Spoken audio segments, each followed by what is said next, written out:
نعرہ صلوات محمد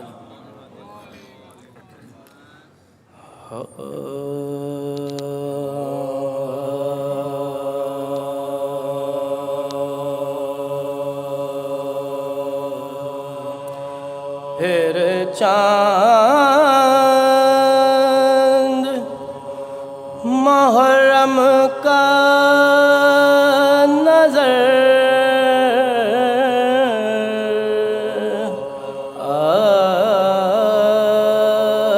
آیا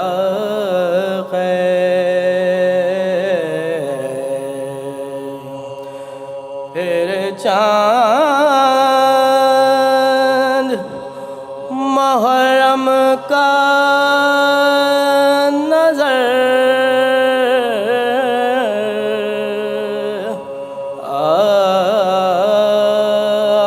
آیا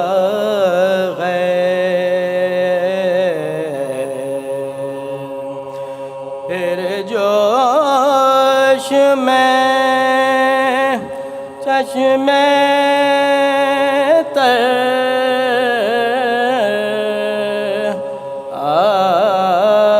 آیا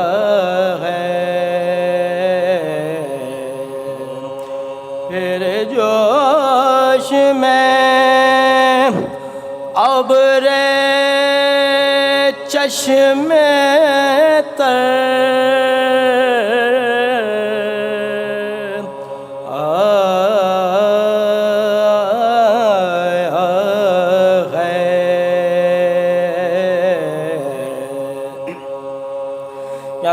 آج پر نصیب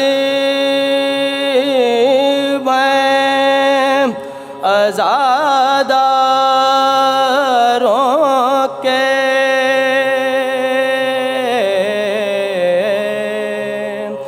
کیا خوب نصیب ہے عزاداروں کے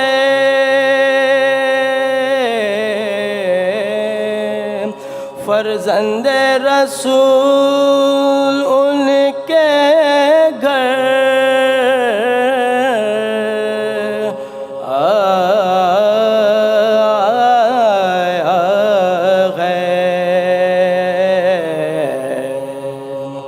کیا خوب نصیب ہے عزاداروں کے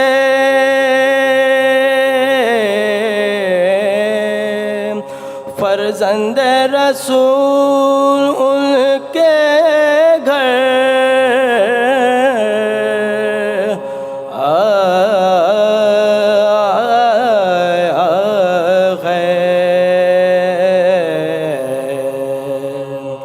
پھر چاند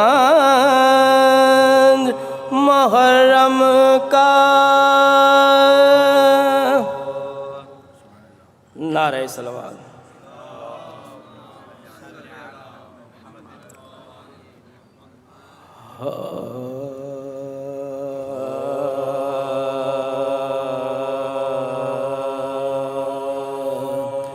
سبت نبی سے منزل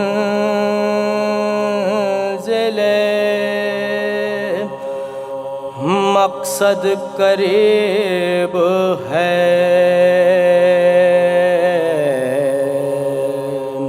سبت نبی سے منزل مقصد قریب ہے آرام گاہ جان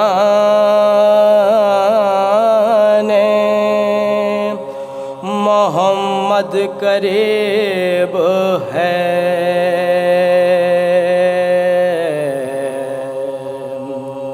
مولد تو دور رہ گیا مشہد قریب ہے،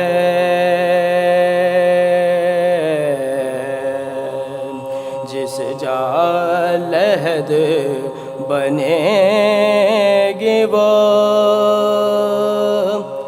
سرحد قریب ہے،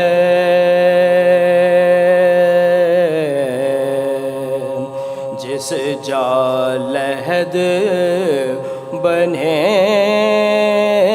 گی وہ سرحد قریب ہے۔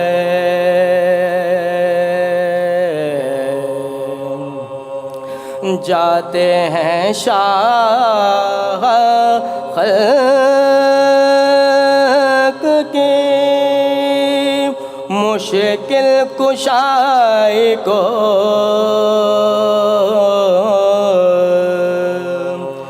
جاتے ہیں شاہ خلق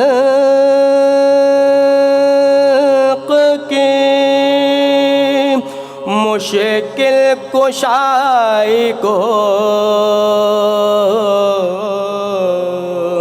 آئی ہے کربلا سے اجل پیشوائی کو،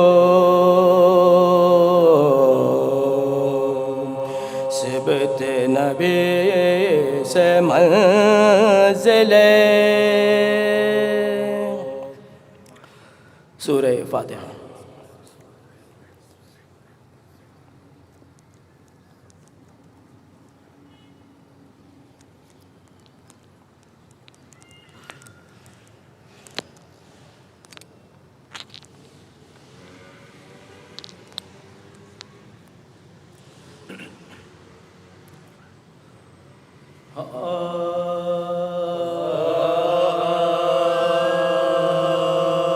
جب ہوا یوسف زہرا کا سفر یثرب سے، جب ہوا یوسف زہرا کا سفر یثرب سے، چاند حیدر کا چلا وقت سحر یثرب سے، ساتھ راہی ہوئے سب خیش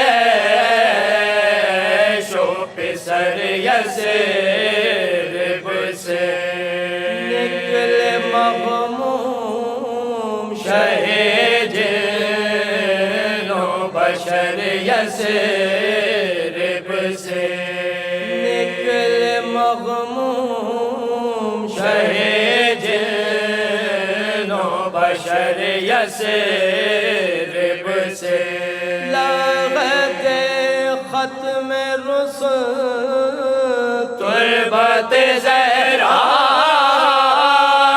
چھوٹے،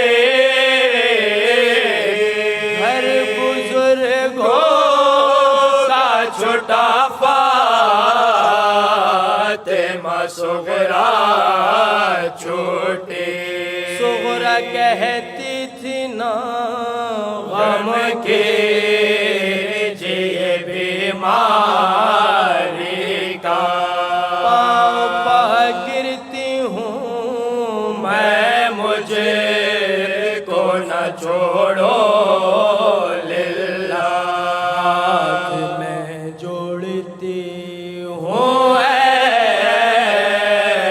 میرے اچھے بابا، رحم کیجئے میری حالت پر یہ بیٹے ہو فدا، رحم کیجئے میری حالت پر یہ بیٹے ہو فدا، اچھی میں ہو لوں تو ہو یا سے روانہ بابا، یا میں دنیا سے گزر جاؤں تو جانا بابا، بول پیشانی پا مور تک کے امام دو جہاں کیا خفا ہو گئی بابا سے تو میرا ہٹ جا کے کوفے میں اگر موت نے دی ہم کو امان وعدہ کرتے ہیں کہ ہم تم کو بلا لیں گے وہاں دیر میں پہنچے سوارے تو نہ گھبرانا تم ساتھ نانے میرے جان چلے آنا تم باتیں کرتے تھے یہ زہرا سے شہ کون و مکان آئے جو اتنے میں ہم شکل رسول دو جہاں دیکھ کر بھائی کو بولے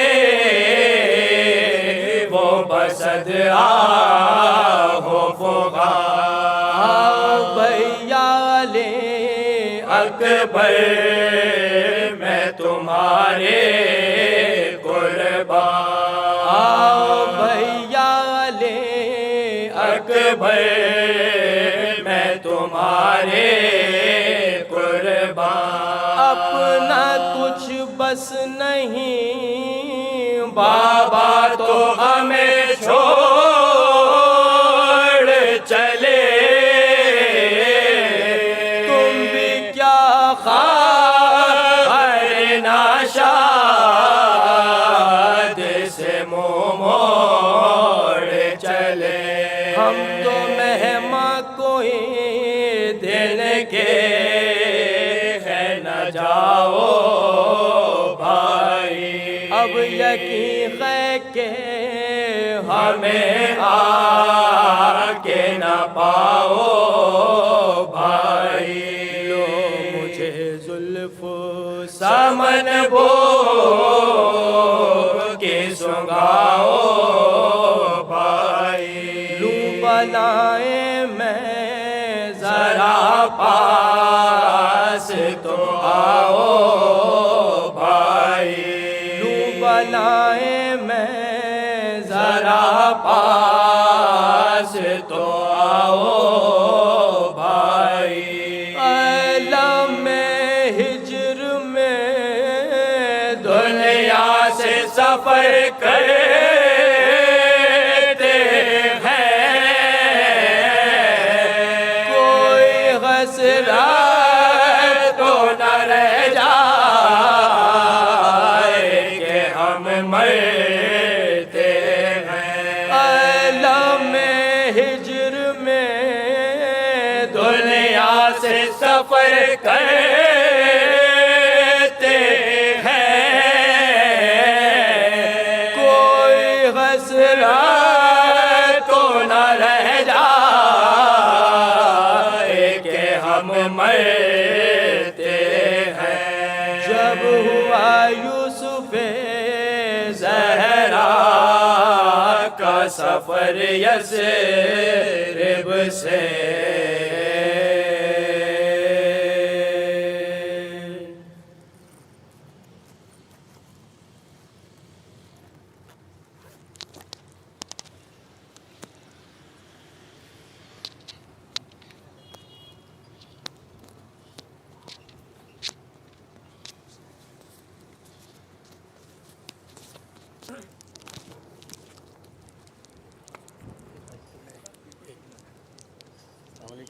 السلام علیکم پیپر ٹیپ لگاؤ بیٹا میں دونوں کو ایک ساتھ کر دوں ہاں اس کو ساتھ کر دیں اس کو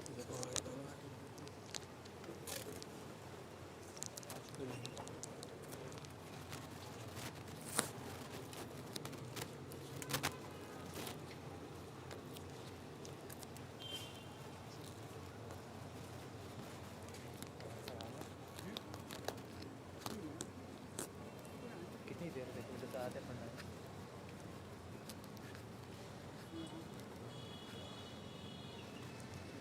نزدیک کر دیں اس کو، یہاں پہ کر دیں اس کو.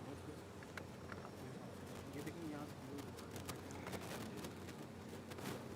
ٹیڑھا نہیں ہوتا نا. اس کو ہاتھ میں لے لوں، اٹیچ کر دیں.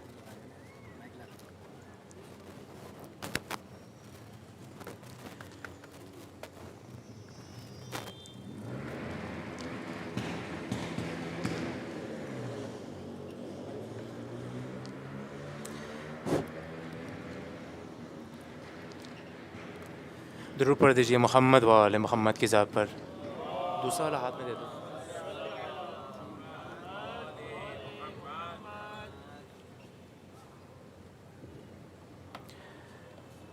بار دیگر بآواز بلند درود بھیجتے ہیں محمد و آل محمد کی ذات پر.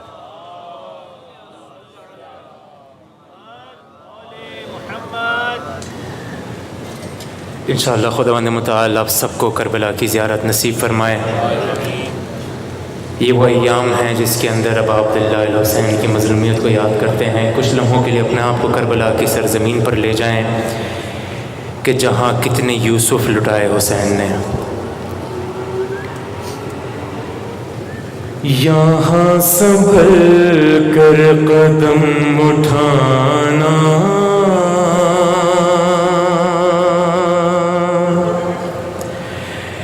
یہ کربلا ہے، یہ کربلا ہے. یہاں سنبھل کر قدم اٹھانا، یہ کربلا ہے، یہ کربلا ہے. یہ بات ہرگز نہ بھول جانا،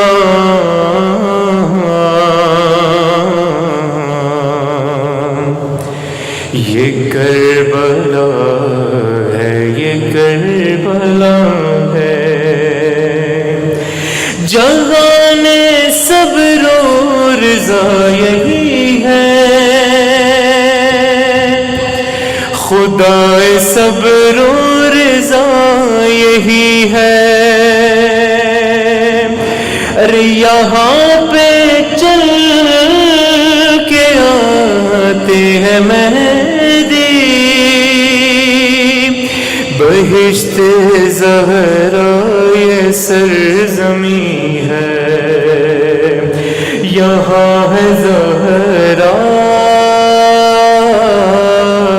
کہاں نہ جانا،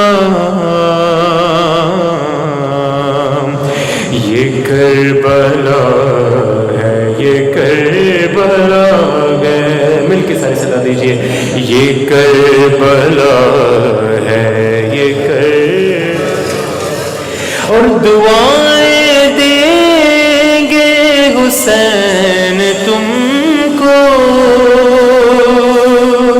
یہاں پہ آنسو اگر بہائے، جہاں پہ بیٹی نے بے وطن کی ستمگروں سے تماچے کھائے، یہاں پہ خوشیوں کو بھول جانا، یہ کربلا ہے، یہ کربلا ہے. یہاں پہ گزری ہے وہ قیامت، ملا نہ اس کو سکون اب تک، ردائے چھننے کے غم میں عابد لحد میں روتا ہے خون اب تک. یہاں پہ ہرگز نہ مسکرانا، یہ کربلا ہے، یہ کربلا ہے۔ اور توجہ سے سنیے گا کہ یہاں پہ حر بھی تھا، حرملا بھی، کتاب ہستی کو پڑھ کے دیکھو، صدائے ہر من تو آ رہی ہے، تم اس طرف ہو یا اس طرف ہو، تمہیں عمل سے ہے اب بتانا، یہ کربلا ہے، یہ کربلا ہے۔ اور کہیں پہ قاسم ہوئے ہیں ٹکڑے، کہیں پہ زی سے گرے تھے مولا، کہیں سکینہ سموں سے لپٹی، کہیں پہ اصغر نے تیر کھایا، یہی غریبی کا ہے ٹھکانہ، یہ کربلا ہے، یہ کربلا ہے۔ اور کسی کے دل میں لگی ہے برچی، کسی کے بازو کٹے یہیں پر، علی کی بیٹی کے کتنے یوسف لہو میں ڈوبے ہیں زمین پر، لٹا ہے سادات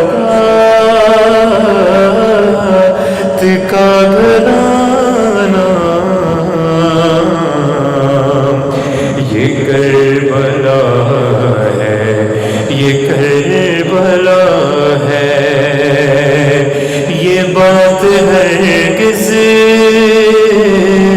نہ بھول جانا،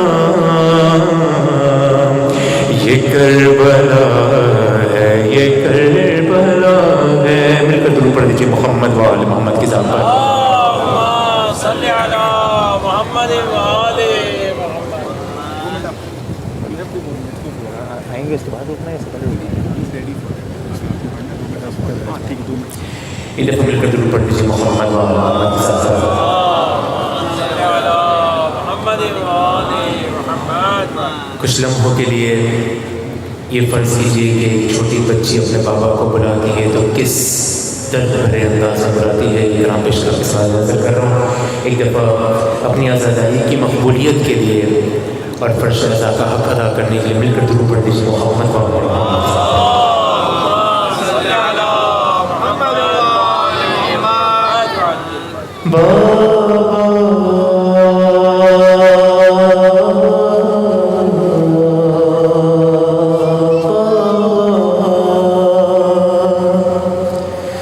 سکینہ دیتی تھی سزا بابا، نہ جانے مجھ سے کیا ہوا بابا،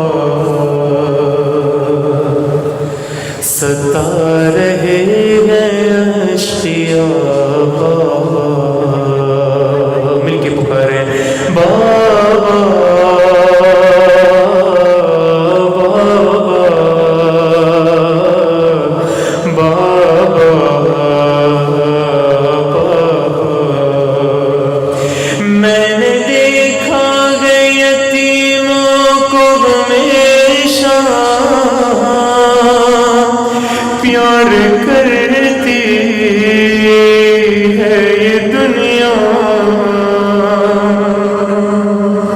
مجھے یتیماں کا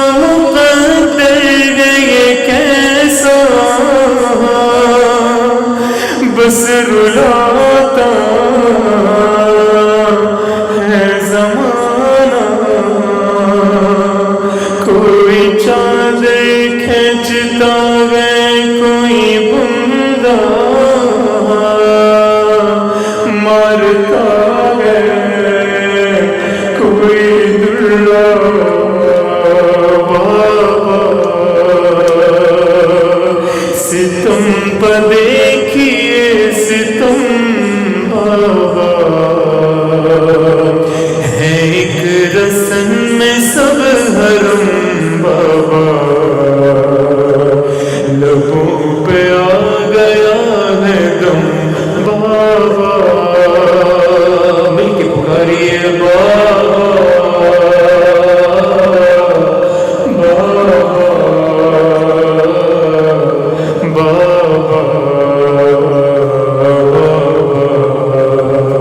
اور جب بھی تم کو یاد کرتی ہے سکینہ،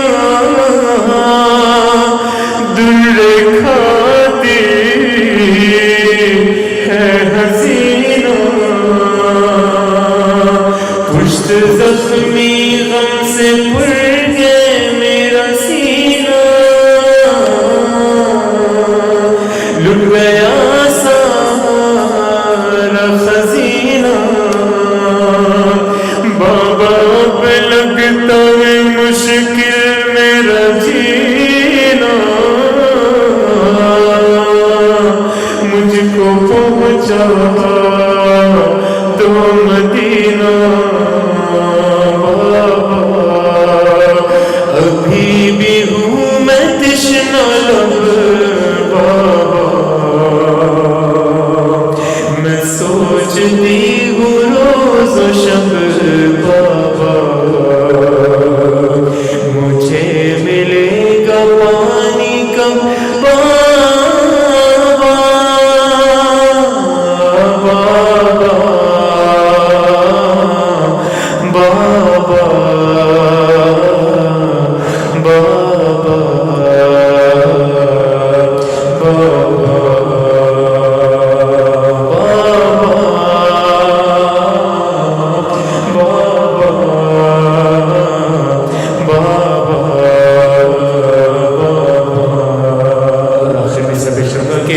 عالم غیبت میں اجڑا گیا میرا گھر،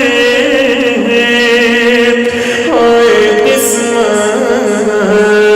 ہے مقدر، سو گئے انصار یا ورن میں جا کر، آئے قاسم آئے اکبر، اب کہاں جھولے میں گئے ننا برادر، مر گیا معصوم اصغر بابا، میں کس سے اپنا غم کہوں بابا، یہ درد کس طرح سہوں بابا، میں قید میں رہوں بابا،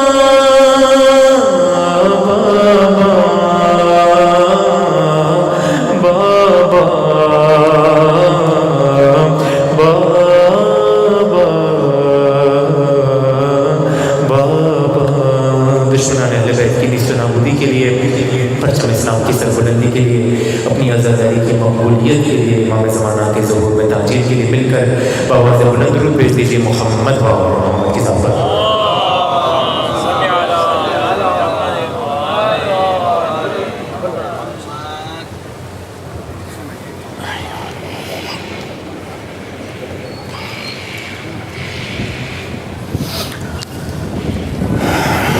بارے دیگر نعرہ الصلوات،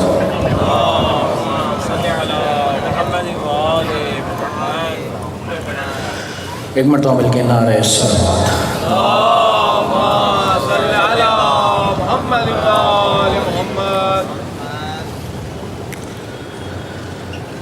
اے چاند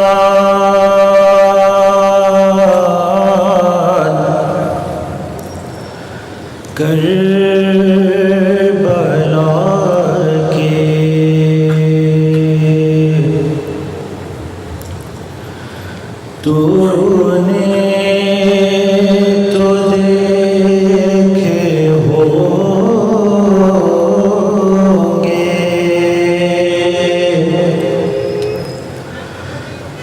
اترے تھے اس زمین پر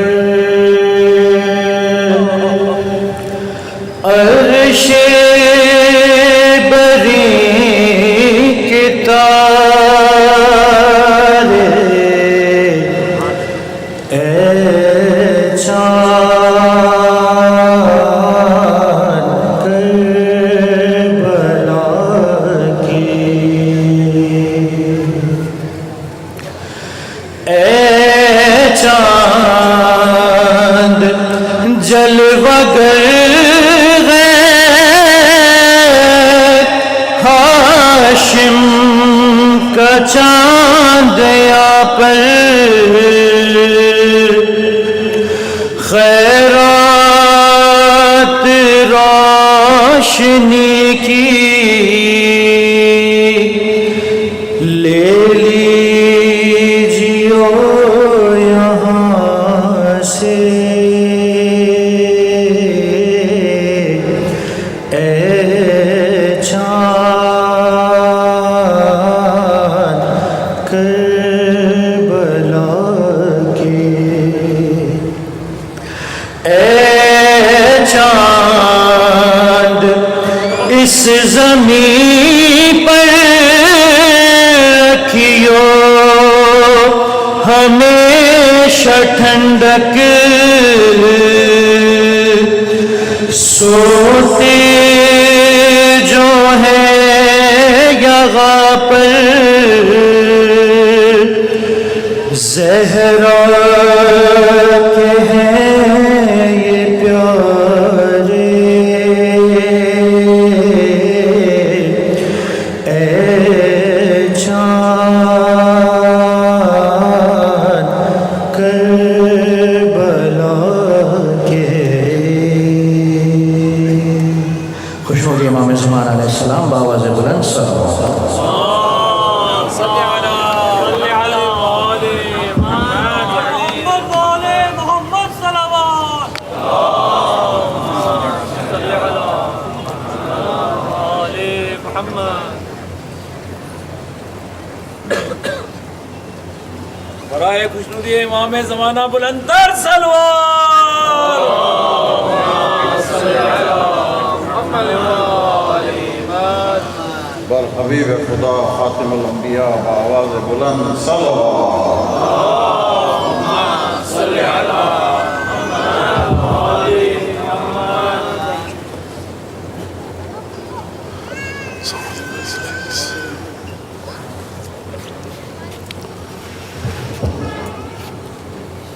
بر محمد وآل محمد صلوات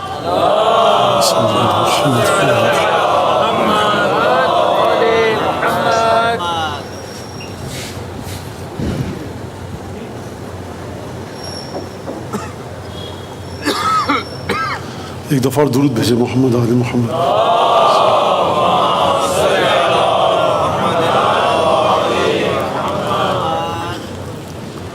اعوذ باللہ من الشیطان الرجیم بسم اللہ الرحمن الرحیم الحمد للہ الذی جعل الحمد مفتاحا لذکرہ وسببا للمزید من فضلہ ودلیلا علی آلائہ وعظمتہ والصلاة والسلام على عبده وامين وحيه وخاتم رسله سيدنا ومولانا بالقاسم محمد اللهم صل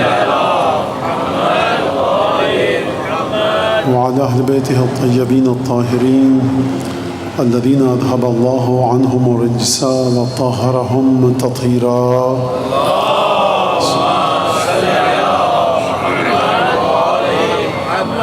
واللعن الدائم على أعدائهم أجمعين أما بعد فقد قال الله الحكيم في كتابه المجيد أعوذ بالله من الشيطان الرجيم لقد جاءكم رسول من أنفسكم عزيز عليه ما عنتم حريص عليكم بالمؤمنين رؤوف رحيم درود بھیجے محمد آل محمد.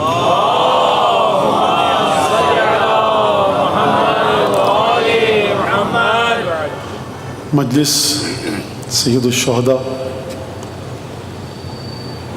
کی شہادت کے سلسلے میں پرسہ دینے کی نیت ہے، قصد ہے. اس فرش اعضاء کے مالک اور وارث کو حضرت حجت صاحب العصر والزمان کو امام زمانہ کا جب نام آئے ضرور درود بھیجا کیجیے.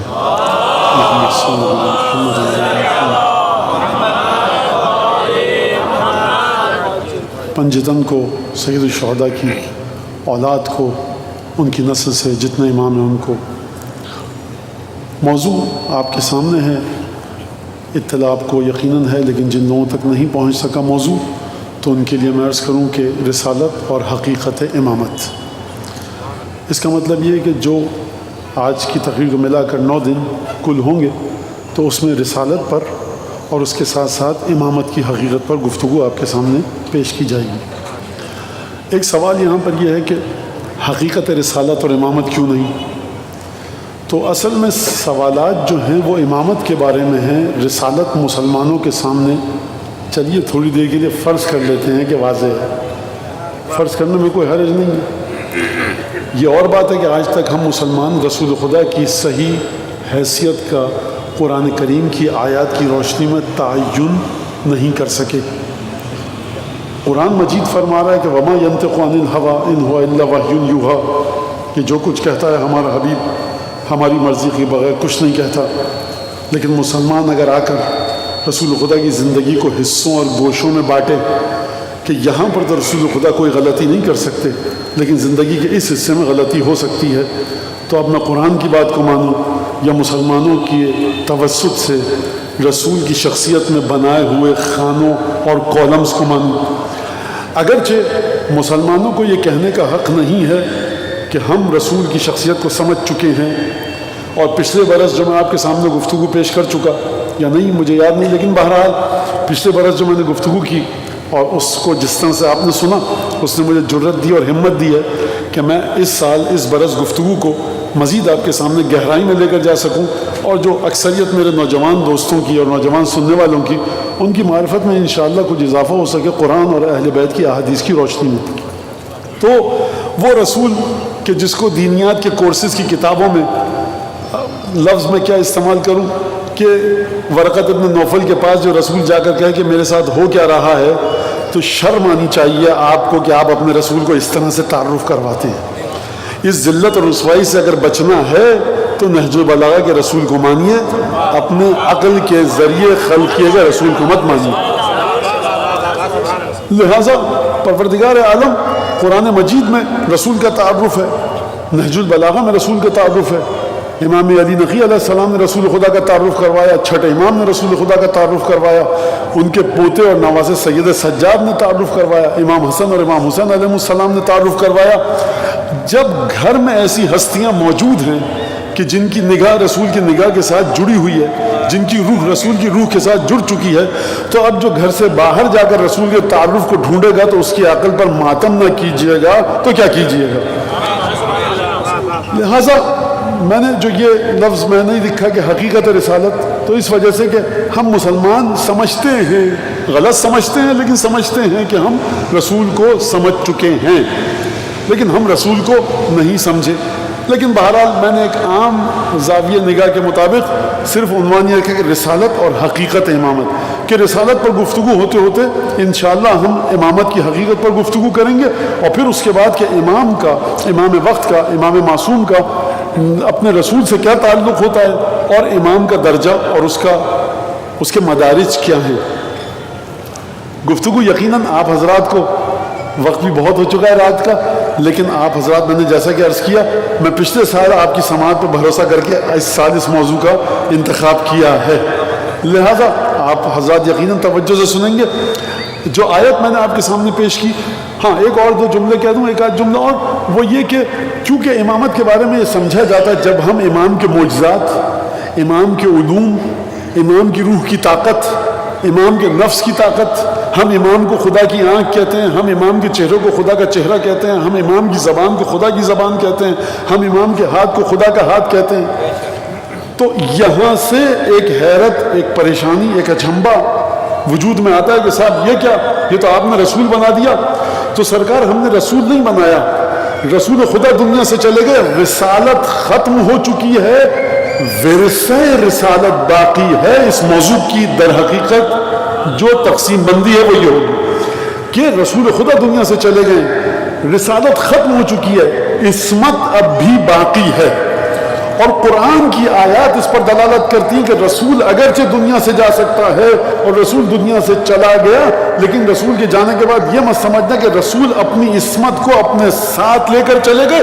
یہ قرآن سے اس پر گفتگو ہوگی۔ اگر آیات قرآنی سے یہ ثابت ہوا کہ رسالت ختم ہو چکی ہے، نبوت ختم ہو چکی ہے، لیکن نبی جاتے جاتے اپنی روح کے کمالات، اپنی روحانی طاقت کی بدولت کسی دوسری ہستی میں منتقل کر سکتا ہے، تو اختیارات تمام رسول والے ہوں گے اگرچہ رسالت ختم ہو چکی ہے۔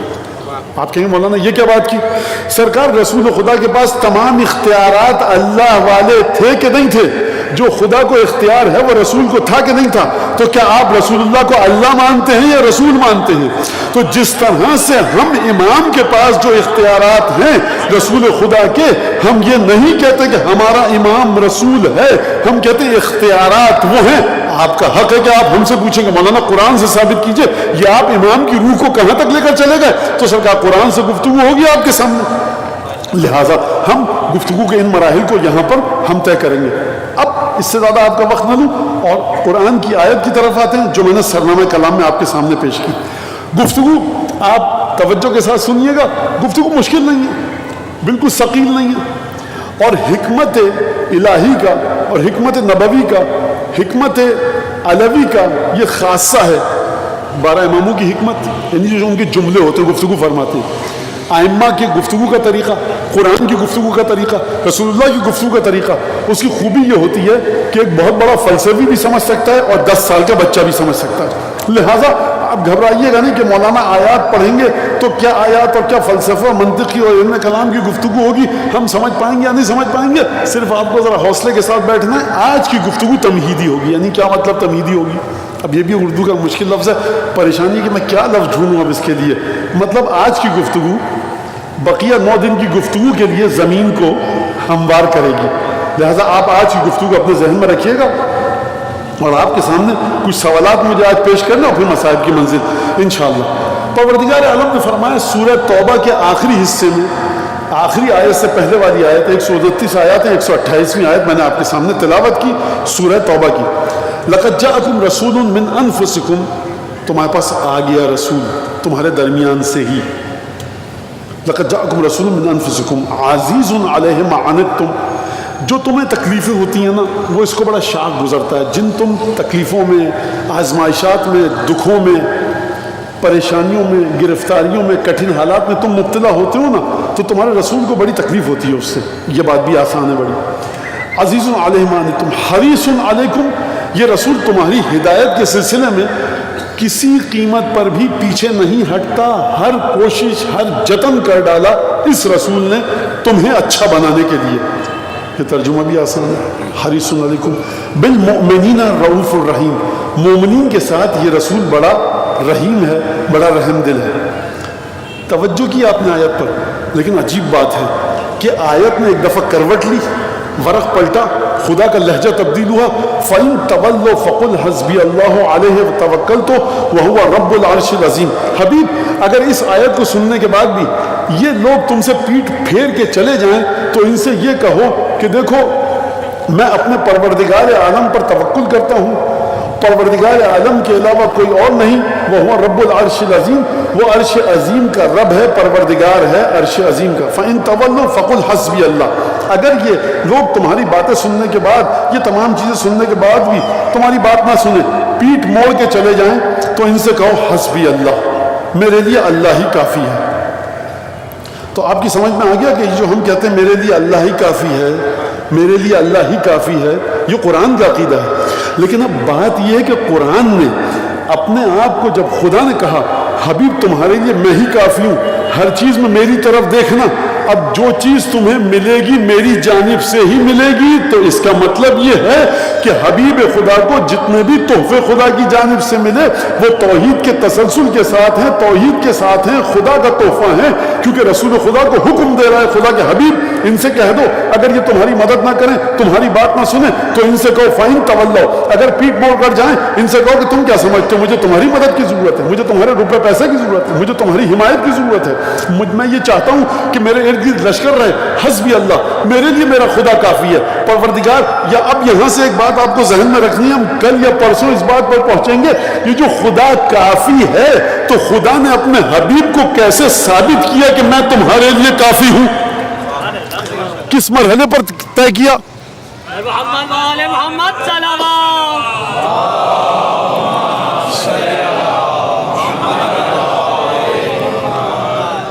حسبی اللہ۔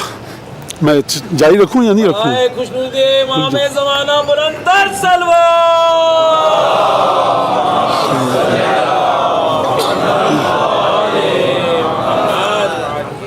نعرہ تکبیر، نعرہ رسالت، نعرہ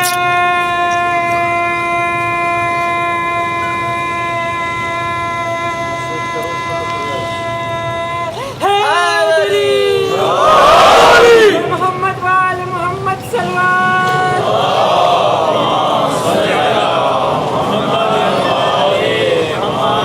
نعرہ حیدری۔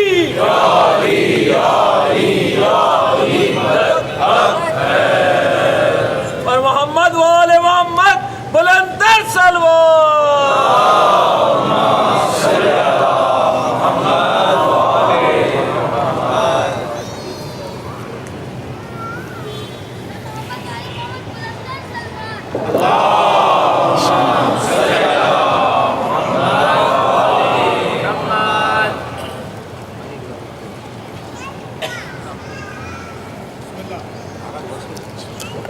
تو ہماری گفتگو کہاں چل رہی تھی؟ وہ یہ کہ حبیب دیکھو، تم حسبی اللہ فقل حسبی اللہ، اللہ میرے لیے کافی ہے۔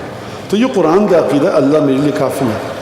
تو سرکار خدا تو کافی ہے، لیکن ابھی آگے جب گفتگو چلے گی تو خدا کس طرح سے کافی ہے یہ قرآن سے پوچھنا پڑے گا کہ خدا نے جب اپنے نبی سے یہ کہا کہ دیکھو بس میری طرف دیکھتے رہو، تو پروردگار عالم نے اپنے حبیب کو کیا کیا دیا کہ جس کو دینے کے بعد کہا کہ یہ میرا تحفہ ہے، اب اس تحفے کو لینے کے بعد کہیں اور نہ دیکھنا، کسی اور کی طرف توجہ مت کرنا۔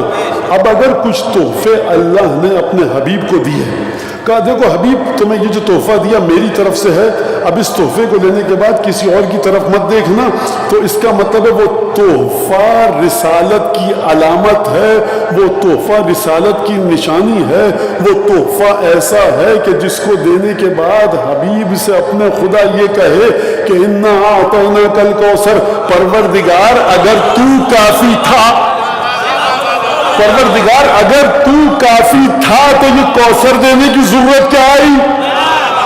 اور اگر کوثر دی تو اپنے اس حبیب سے کہہ رہا ہے کہ عبادت میں جس کا کوئی ثانی نہیں ہے، اس نے اتنی عبادت کی کہ تو اس کو خوش ہو کر مقام معراج پر لے کے چلا گیا۔ مقام معراج پر لے جانے کے بعد جب زمین پر بھیجا تو فرمایا انا اعطیناک الکوثر۔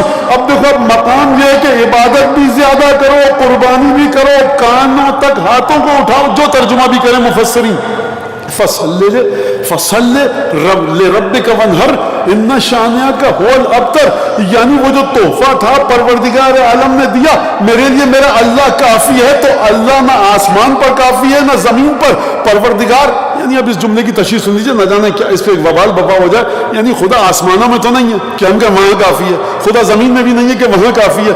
خدا جب کہتا ہے کہ میں تمہارے لیے کافی ہوں، اب کسی اور کی طرف مت دیکھنا، تو خدا نے اپنے کافی ہونے کو ثابت کیا انا اعطیناک الکوثر عطا فرما کر۔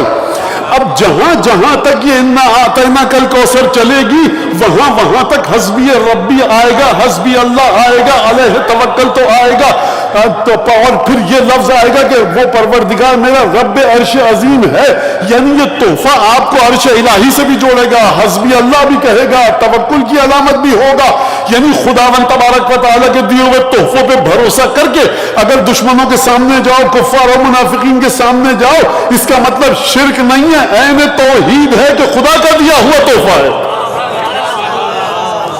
اب یہاں تک اگر بات آ گئی تو عجیب سلسلہ ہے کہ رسالت کے بارے میں 2-3 جملے اور رسالت کے بارے میں پڑھ دوں اور اس کے بعد پھر چلتے ہیں ہم حضرت آدم کی طرف، کہ بڑا ایک آئیڈیل قصہ ہے جناب حضرت آدم علیہ السلام کا۔ پروردگار عالم عجیب انداز سے ایک بات کہہ رہا ہے، کیونکہ حضرت آدم کے قصے میں جا کر مجھے کچھ باتیں آپ کے سامنے پیش کرنی ہے، اور بچے ہمارے نہیں گھبرائیں کہ مولانا کیا باتیں کہنے والے ہیں، توجہ سے سنیں، بس بہت آسان بات ہے۔ اگر قرآن صرف فلسفیوں کے لیے نازل ہوا ہوتا تو خدا یہ نہیں کہتا کہ بھائی جو عام لوگ ہیں مجھے آپ جیسے وہ قرآن کو نہ پڑھیں۔ خدا نے سب سے کہا قرآن پڑھو، یعنی سب سمجھ سکتے ہیں قرآن کو اگر تفکر کریں، تأمل کریں، سوچیں طریقے کے مطابق۔ پروردگار عالم فرما رہا ہے کہ عجیب جملہ، وَإِذَا قِيلَ لَهُمْ تَعَالَوْا يَسْتَغْفِرْ لَهُمْ رَسُولُ اللَّهِ، جب ان لوگوں سے کہا يَسْتَغْفِرْ لَكُمْ رَسُولُ اللَّهِ، ان کفار سے، ان منافقین سے کہا جاتا ہے کہ آؤ اللہ کا رسول تمہارے لیے استغفار کرے، لَوَّوْا رُؤُوسَهُمْ وَرَأَيْتُهُمْ يَصُدُّونَ وَهُمْ مُسْتَكْبِرُونَ، جب ان سے کہا جاتا ہے آؤ اللہ کا رسول تمہارے لیے استغفار کرے، تو یہ اپنے سر اور گردن کو تنزیہ مسکراہٹ کے ساتھ، یہ مسکراہٹ کا جملہ میرا ہے، تنزیہ انداز میں سر کو ہلا کے کہتے ہیں ہاں ہم نہیں آ رہے رسول کے پاس، یہ اللہ کے راستے سے بھٹکاتے بھی ہیں لوگوں کو، وہم مستکبرون، اور ان کے اندر تکبر بھی ہے۔ اور آخر یہ سلسلہ ہے کہ خداوند تبارک و تعالیٰ نے جناب رسول خدا کو ایک خصوصیت عطا کی ہے جو کسی پیغمبر کی قرآن میں ذکر نہیں کی۔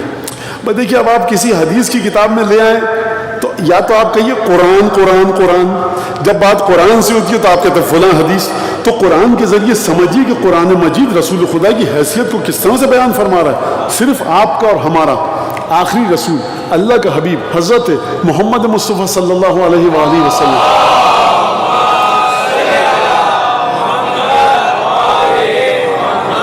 ایک ایسی خصوصیت پروردگار عالم نے بیان فرمائی جو خدا کی خاص خصوصیت ہے، خدا نے کسی کو عطا نہیں کی۔ وَلَوْ أَنَّهُمْ إِذْ ظَلَمُوا، پچھلے سال اس آیت پر گفتگو ہو چکی ہے، لیکن ابھی اس وقت جو میں پڑھ رہا ہوں اس آیت کو آپ کو کہیں اور لے کے جانے۔ وَلَوْ أَنَّهُمْ إِذْ ظَلَمُوا أَنفُسَهُمْ جَاءُوكَ فَاسْتَغْفَرُوا اللَّهَ وَاسْتَغْفَرَ لَهُمُ الرَّسُولُ لَوَجَدُوا اللَّهَ تَوَّابًا رَحِيمًا، اگر جب یہ گناہ کرتے ہیں نا، اپنی جانوں پر ظلم کرتے ہیں، خوب توجہ کیجئے گا، خوب توجہ کیجئے گا، لفظ ہے ظلم، ظلم کو یاد رکھنا عزیزوں، ظلم کو یاد رکھیے گا۔ دیکھیے ہر سال کی جب مجلس میں آتے ہو نا، بچوں سے کہہ رہا ہوں بیٹا، جب ہر سال کی مجلس میں آتے ہو تو تمہاری معرفت پچھلے سال کی مجلس سے کہیں آگے جائے، اور خدا آپ کو ڈھیروں برس زندہ رکھے، موت کے وقت آپ اس مرحلے پر ہو کہ جب قبر میں جائیں تو فرشتے یہ کہیں کہ علی ابن ابی طالب کا سچا چاہنے والا ولایت کو اس طرح سے ماننے والا آیا جس طرح سے رسول اللہ نے ولایت کو نازل کیا۔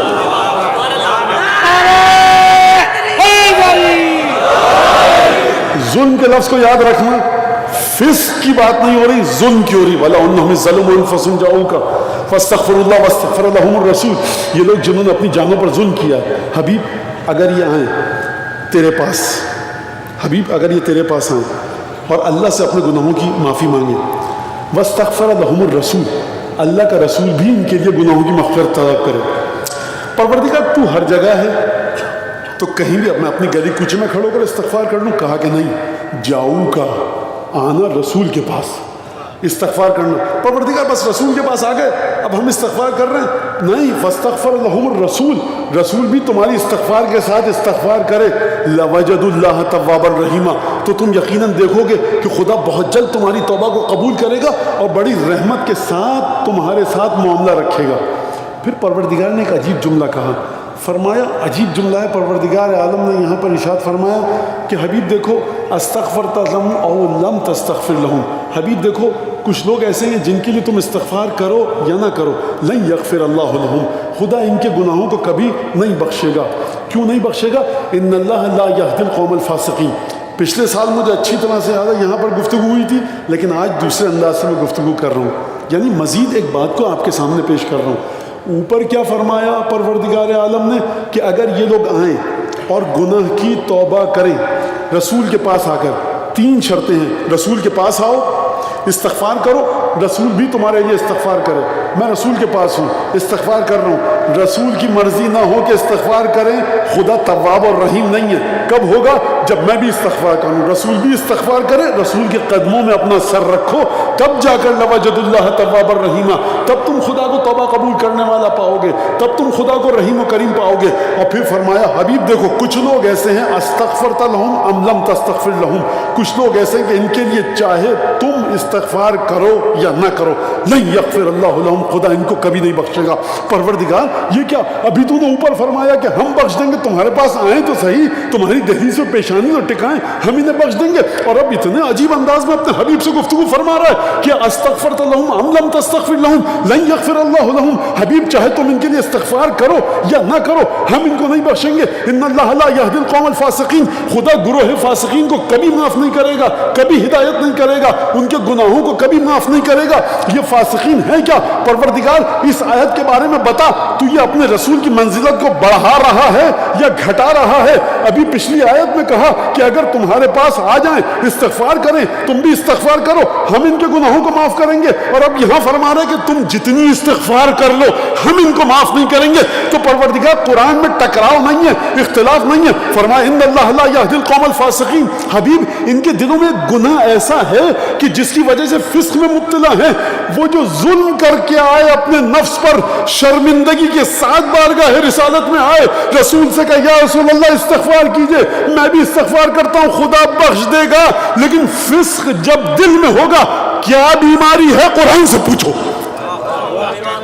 کیا بیماری ہے جو رسول بھی استغفار۔ میں مزید بات کو پھیلاؤں، یعنی ایک وہ مقام ہے کہ اللہ حبیب کو ہٹا رکھا، حبیب تم کو اختیار دیا تھا گناہ بخشوانے کا، لیکن اب یہ ایسے لوگ ہیں کہ تم بھی ان کے لیے استغفار کرو گے، معاف نہیں کروں گا۔ یہ کون لوگ ہیں؟ کون لوگ ہیں یہ؟ ہم الذین یقولون لا تنفوا علی من عند رسول اللہ حتی ینفضوا من حوله۔ بخدا عظمت رسول خدا اگر کسی کو سمجھنی ہے تو علی بن ابی طالب کے چوکھٹ پہ پیشانی ٹکائے تب سمجھ میں آئے گی۔ انہوں نے کیا گناہ کیا؟ آخر پوچھئے نا اپنے آپ سے، آپ جتنے میرے سننے والے بیٹھے وہ پوچھئے نا انہوں نے گناہ کیا کیا ہے؟ بنو اسرائیل نے اتنا عجیب گناہ کیے کہ خدا نے کہا اچھا ٹھیک ہے قولوا حطۃ نغفر لکم خطایاکم ونزید المحسنین، دیکھو دروازے میں سے گزرو اور کو گناہ معاف کر دے، گناہ معاف کر دے، ہمارے گناہ جھاڑ دے، ہم تمہارے گناہ جھاڑ دیں گے۔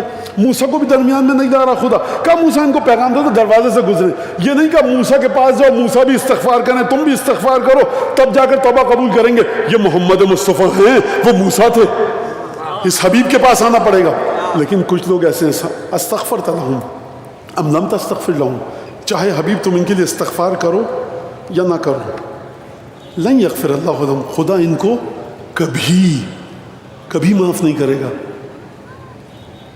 ان اللہ لا یہدی القوم الفاسقین، خدا فاسقین کو کبھی ہدایت نہیں دیتا۔ پروردگار ان کے اندر فسق ہے کون سا؟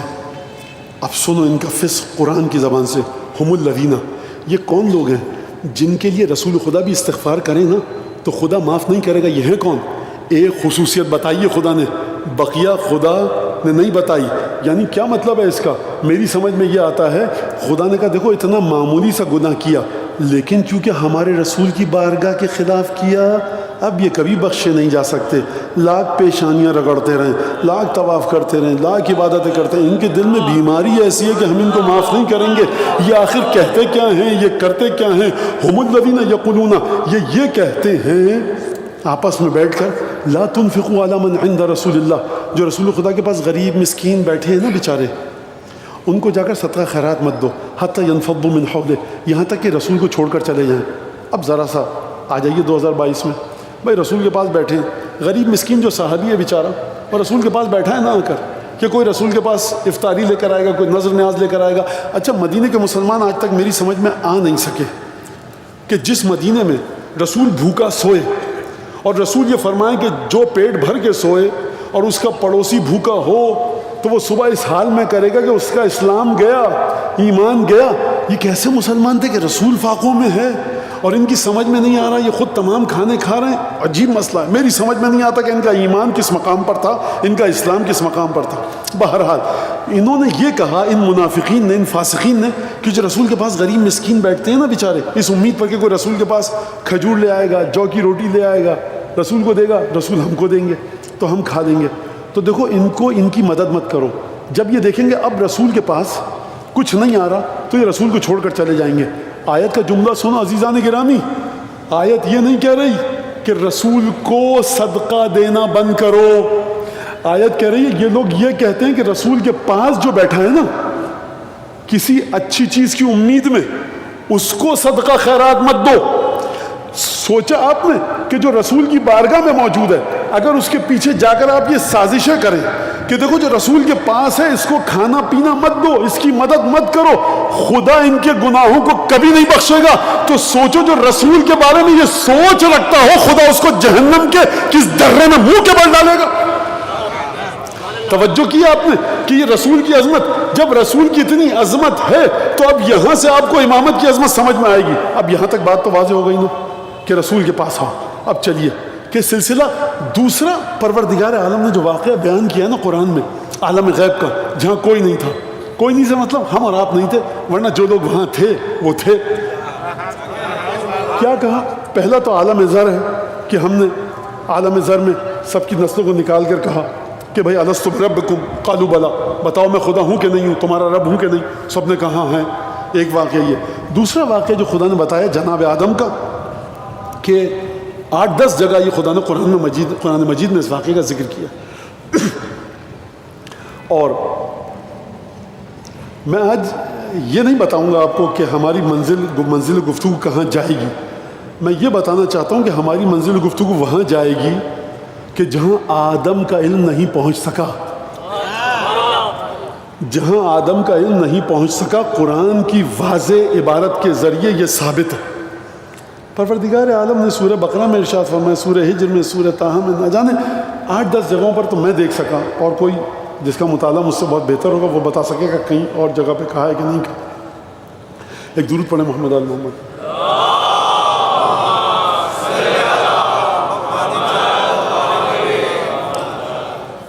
پروردگار نے کہا کہ سورہ بقرہ میں کہ یاد کرو اس وقت کو کہ جب ہم نے کہا کہ انی جاعل قال ربک للملائکۃ انی جاعل فی الارض خلیفہ. یہ سب کو آیتیں میرے خیال سے یاد ہیں، اس لیے میں جلدی گزروں گا، ٹھیک ہے نا؟ یاد کرو اس وقت کو ہم نے کہا فرشتوں سے کہ ہم ایک زمین میں خلیفہ بنانا چاہتے ہیں. فرشتوں نے کہا تجعل فیہا من یفسد فیہا، فساد پھیلائے گا، خون بہائے گا. پروردگار نے کہا انی عالم ما لا تعلمون، جو میں جانتا ہوں وہ تم نہیں جانتے. اور پھر اس کے بعد فرشتوں نے کہا پروردگار، یعنی کہ اس کا آدم کا علم ہم سے زیادہ ہے. کوئی اشارتاً یہ کہا. پروردگار عالم نے کیا فرمایا؟ علم آدم الاسماء کلہا، تمام کے تمام اسماء کا علم آدم کو دے دیا. خوب توجہ ہے، اس آیت کو یاد رکھنا، دہرانے کا وقت نہیں ہوگا. اس آیت کو اپنے پلو سے باندھ کر رکھنا، کام کی آیت کا ٹکڑا ہے یہ، بعد میں نتیجہ لینا ہے مجھے اس سے. کہ کیا فرمایا علم آدم الاسماء کلہا، تمام کے تمام اسماء کا علم آدم کو سکھا دیا پروردگار عالم نے. انبئہم باسمائہم، اچھا آدم آؤ ذرا فرشتوں کے سامنے جاؤ، خبر تو دو ان کو کہ تمہارے پاس کیا ہے. آدم نے اپنا علم کا اظہار کیا. فرشتوں نے کہا سبحانک لا علم لنا الا ما علمتنا، پروردگار پاک ہے تیری ذات، جو تو نے سکھایا ہمارے پاس اس کے علاوہ کچھ نہیں ہے. یہ بات ختم ہو گئی. اب چلیے سورہ ہجر میں، جب پروردگار عالم نے کہا کہ دیکھو انی خالق بشر من صلصال من حمأ مسنون، میں کھنکتی ہوئی مٹی سے ایک پتلا بنانے والا ہوں. فَإِذَا سَوَّيْتُهُ وَنَفَخْتُ فِيهِ مِن رُوحِي فَقَعُوا لَهُ سَاجِدِينَ، جب میں اس کو مساوی کر دوں، بیلنس میں لے آؤں، توازن میں لے آؤں، تعادل میں لے آؤں، بہترین طریقے سے وہ پتلا بن جائے، نفخت فیہ من روحی، میں اپنی روح پھونکوں گا. فقعوا لہ ساجدین، تم فوراً سجدے میں گر جانا. فسجد الملائکۃ کلہم اجمعون، تمام کے تمام ملائکہ سجدے میں گر گئے الا ابلیس ابی ان یکون مع الساجدین، ابلیس کے علاوہ سب نے سجدہ کیا. ابلیس نے انکار کیا، بھائی میں سجدہ کرنے والوں میں سجدہ نہیں کروں گا. یہاں تک تو آسان گفتگو تھی نا. پروردگار نے پوچھا بھائی مالک، کیا ہو گیا تجھے کہ تو سجدہ کرنے والوں میں سے نہیں تھا؟ کہا لم اکن لاسجد لبشر خلقتہ من صلصال من حمأ مسنون، یہ تو میری سرشت میں تھا ہی نہیں، مجھے تو یہ کام کرنا ہی نہیں تھا کہ مٹی سے تو جس انسان کو بنائے میں اس کے سامنے سجدہ کروں. بس اس واقعے کا نتیجہ یہاں تک دے کے آپ کو آگے لے کے جانا چاہتا ہوں. شیطان نے آدم میں کیا برائی دیکھی؟ جس چیز کو خدا اچھائی کہہ رہا ہے، شیطان نے اس اچھائی کو برائی سمجھا. خدا کہہ رہا ہے میں اپنے ہاتھوں سے مٹی کا پتلا بیلنس توازن خوبصورت بہترین انداز سے پھر اپنی روح پھونکوں گا, ہے مٹی کا, روح الہی ہے. کہا پروردگار لم اکن لاسجد لبشر خلقتہ من صلصال من حمأ مسنون فاخرج منا انک رجیم, نکل جا یہاں سے مردود ہو کر. تو آدم کی جس خوبی کو شیطان نے برا سمجھا, برائی کی بنیاد پر نکالا ملا ہے کہ نہیں؟ اب سوال یہ ہے کہ آدم کو کس بنیاد پر جنت سے نکالا گیا؟ یہ بات ہے, خوب توجہ کرنا عزیزان گرامی, کیونکہ اب ہماری گفتگو دیکھیے بے پر کی اڑا کر تو ممبر پر بات کی نہیں جا سکتی, ٹھیک ہے نا, اخباری کالم اور ٹاک شوز اور یہ رسالے اور مجلات کے ذریعے.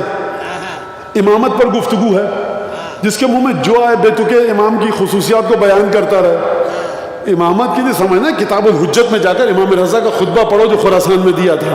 امامت کو سمجھنا امام جعفر صادق کا خطبہ پڑھو جو امام نے امامت کا تعارف کروایا ہے. جا کر امامت کو اپنے بیمار ذہنوں کے ذریعے تولنے کی کوشش مت کرو, نہ بچوں کو ناقص امامت سکھاؤ اور خود بھی آ کر پڑھو کہ امامت ہے کیا, امامت نام کس کا ہے.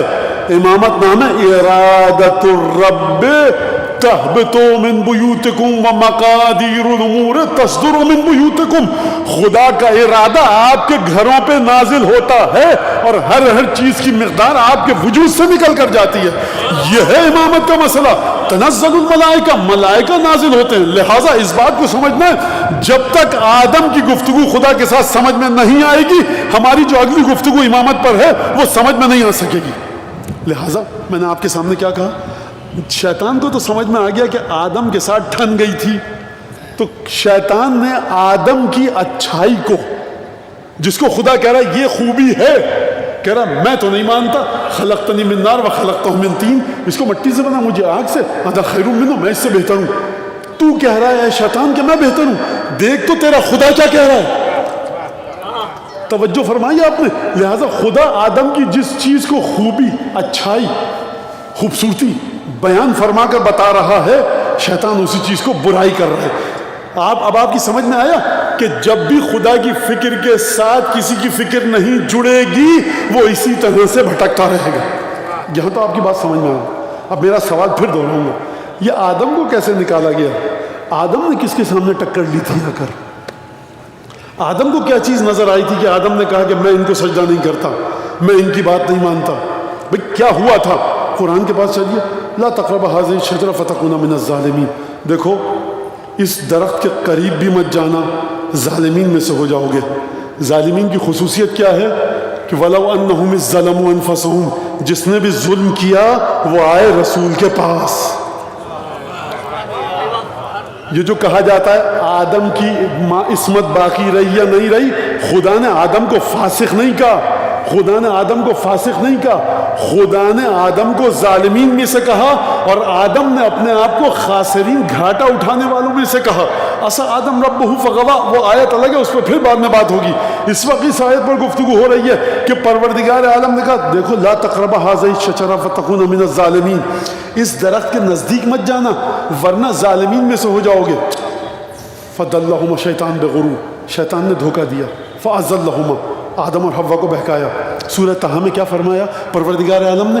شیطان نے آ کر کہا دیکھو آدم, هل ادلک علی شجرۃ الخلد وملک لا یبلی, آدم تمہیں ایک ایسے درخت کی رہنمائی کروں کہ جو درخت ایسا ہے کہ جس کے پاس جانے کے بعد تم ہمیشہ باقی رہو گے, وہ ملک لا یبلا, اور تمہاری بادشاہت, تمہاری سلطنت, تمہاری اتھارٹی, تمہارا اقتدار کبھی ختم نہیں ہوگا.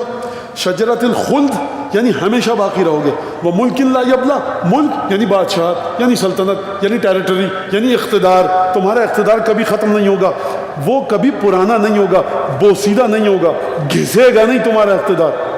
شیطان نے کہا کون سا شجرہ؟ یہ شجرہ. آدم نے فلما ذاق الشجرہ, خدا نے کہا آدم اور حوا نے شجرے سے چکھا, اور پھر وہ تمام کی تمام باتیں کہ نکالا گیا. اب سوال یہاں پر یہ ہے عزیزو, میں تمہاری سماعت پر اعتماد کر کے یہ باتیں کہہ رہا ہوں. پچھلے سال آپ نے مجھے جرت دی ہے کہ مزید بات کو آگے بڑھاؤں. اب میرا سوال یہ ہے کہ جب پروردگار عالم نے آدم کو ہر چیز کا علم دیا تھا تو یہ شجرے کا علم کیسے چھپ گیا؟ اس کا مطلب ہے شجرے کا علم اس علم سے کہیں آگے تھا جو آدم کو دیا گیا. یہ بات مانتے ہو کہ نہیں مانتے؟ یہ جو پیچھے بیٹھے ہیں سب ان کی سمجھ میں آ رہی ہے کہ نہیں آ رہی؟ میرے سننے والے نے کہا مولانا پیچھے والوں سے بھی ذرا آپ بخود ان صاحب کے ہیلو ہائی کر لیا کریں احوال پرسی، یہ بیچارے پیچھے بیٹھے ان کی سمجھ میں آ رہی ہے کہ نہیں آ رہی بات؟ تو بھائی سوال یہ کہ جب آدم کو علم دیا تھا اور فرشتوں کے سامنے آدم نے اپنے علم کا اظہار کیا تو فرشتوں نے کہا سبحانک لا علم لنا، پروردگار کچھ علم نہیں ہے. ابھی تھوڑی دیر پہلے تو کہہ رہے تھے نحن نقدس بحمدک ونقدس، ہم تیری حمد کرتے ہیں اور تیری تقدیس بجا لاتے ہیں پروردگار تیری حمد کے ذریعے، اور اب اچانک کہنے لگے کہ لا علم لنا، کچھ علم نہیں ہے. یعنی فرشتوں سے آدم کا علم کتنا آگے ہوگا کہ فرشتوں نے کچھ نہیں ہے ہمارے پاس. ابھی تو آپ کہہ رہے تھے کہ پی ایچ ڈی ہمیں، ڈبل پی ایچ ڈی ہمیں، کتنی پی ایچ ڈیز ہمیں، اور اب آدم نے آ کر اپنا علم کا اظہار کیا تو آپ کہتے سبحانک لا علم لنا، ہمارے پاس کچھ علم نہیں ہے پروردگار الا ما علمتنا، جتنا تو نے سکھایا. تو اب مجھے اس بات کا جواب دو، خدا نے جتنا علم فرشتوں کو سکھایا تھا اس علم کے دائرے میں آدم کی روحانیت آتی تھی کہ نہیں آتی تھی؟ نہیں آتی تھی. اگر آتی ہوتی تو یہ بحث نہ کرتے خدا سے. توجہ فرمائی آپ نے؟ اس کا مطلب یہ ہے کہ آدم کی حیثیت فرشتوں کی معرفت کے مقام سے آگے. میرے کسی سننے والے کے اوپر ظلم نہ ہو جائے، بیچارہ آیا سننے کے لیے سیدھی سادھی باتیں، میں عجیب باتیں کر رہا ہوں. اس کا مطلب ہے کہ آدم کا مقام فرشتوں کے مقام سے آگے ہے کہ نہیں ہے؟ فرشتے نہیں سمجھ پائے کہ آدم کے پاس کتنا علم ہے. تو اب اگلے مرحلے پہ جاتے ہیں. بھائی آدم نہیں سمجھ پائے کہ یہ شجرہ کیا ہے. اس کا مطلب یہ ہے کہ خدا نے جتنا بھی علم سکھایا تھا آدم کو، اس علم کے دائرے میں، اس علم کی پکڑ میں، اس علم کی گرفت میں یہ شجرہ نہیں تھا.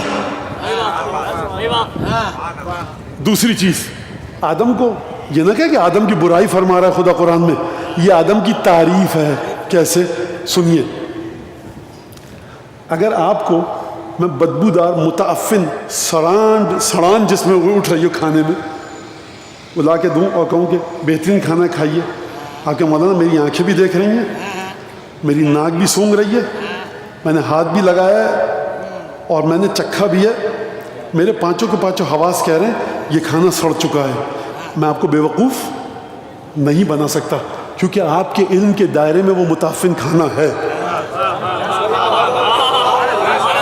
اس کا مطلب ہے آدم جو لپکے تو غلط چیز کی طرف نہیں لپکے تھے، دیکھا تھا کچھ ایسا نور جو آدم کے نور سے کہیں آگے تھا لیکن علم کی گرفت میں نہیں تھا. ارے اگر نجس ہوتا، اگر تاریکی ہوتی تو شیطان یہ کہہ کر دھوکہ نہ دیتا هل ادلک علی شجرۃ الخلد وملک لا یبلی. آدم چلو ذرا ایک ایسی چیز دکھاؤں کہ جس کو ہتھیا کر، جس کو ہاتھ میں لے کر، جس کو چکھنے کے بعد تم ہمیشہ باقی رہو گے، تمہاری طاقت کبھی فنا نہ ہوگی. تو اس کا مطلب ہے کہ شیطان کے جملے کو مطابقت پائی ہوگی نا شجرے میں، تبھی تو دھوکہ کھایا. درود بھیجے محمد آل محمد پر.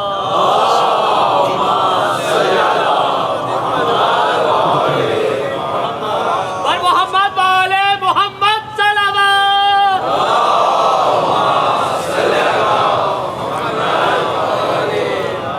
اب وہ چیز کیا تھی؟ پہلی بات تو سمجھ میں ہے کہ آدم کے علم سے کہیں آگے تھی.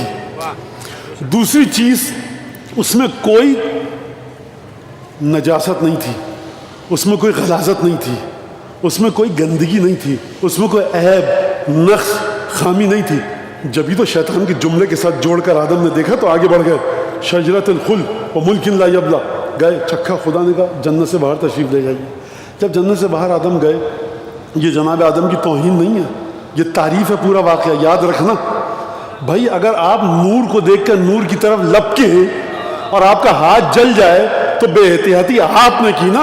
نور کی طرف آپ کیوں لپکے؟ کیا اس میں برائی ہے؟ نور کی طرف آپ لپکے، اچھی خوشبو کی طرف آپ لپکے، اچھی غذا کی طرف بھوک لگ رہی تھی آپ لپکے، اچھے پھول کی طرف آپ لپکے، اچھے باغ کی طرف آپ لپکے، اچھا کپڑا تھا آپ لپکے. تو کبھی بھی غلاظت اور نجاست کو دیکھ کر تو انسان نہیں لپکتا. اور جب اس کا علم ایسا ہو کہ آدم جیسا، لہذا اس کا مطلب یہ ہے کہ نور تھا. اب یہاں سے بات ختم ہو گئی. اب جناب آدم نے ایک جملہ کہا، ربنا ظلمنا انفسنا. اب دیکھیے آدم کے ساتھ مسلسل ظلم کا لفظ چل رہا ہے, فسق کا لفظ نہیں آیا. لہٰذا کوئی نابلد نافہم نادان یہ نہ کہے کہ آدم نے غلطی کی. آدم نے غلطی نہیں کی. آدم کو مت دیکھو, اس نور کی تجلی کو دیکھو جس نے آدم کو اپنی طرف جذب کر لیا. یہ آدم کی تعریف ہے, یہ آدم کی برائی نہیں ہے کہ جو جذب ہو گیا. سورج کو دیکھ کر اگر تمہاری آنکھیں بند ہو جائیں تو یہ سورج کی تعریف ہے. نقص تمہاری آنکھوں میں ہے, تمہاری آنکھوں میں جذبہ نہیں تھا, طاقت نہیں تھی. آنکھیں چندیانے کو دیکھ کر سورج کی عظمت کو درک کرو, آنکھوں کو مورد الزام مت ٹھہراؤ.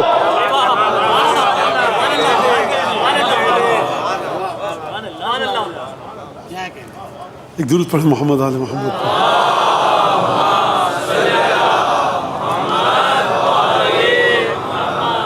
بہرحال کچھ اشعار میرے ذہن میں آ رہے ہیں لیکن میں پڑھوں گا نہیں. نہیں بالکل نہیں. درود بھیجو محمد آل محمد.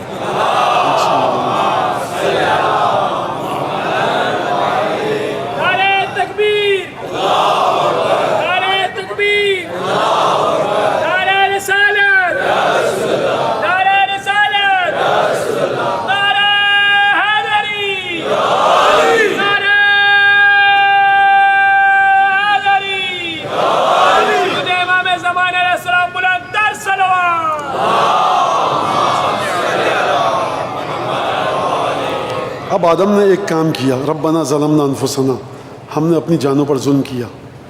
خدا کا مزاج ایک ہے, کل خدا کچھ اور کہتا ہو, آج خدا کچھ اور کہتا ہو, یہ ہو نہیں سکتا.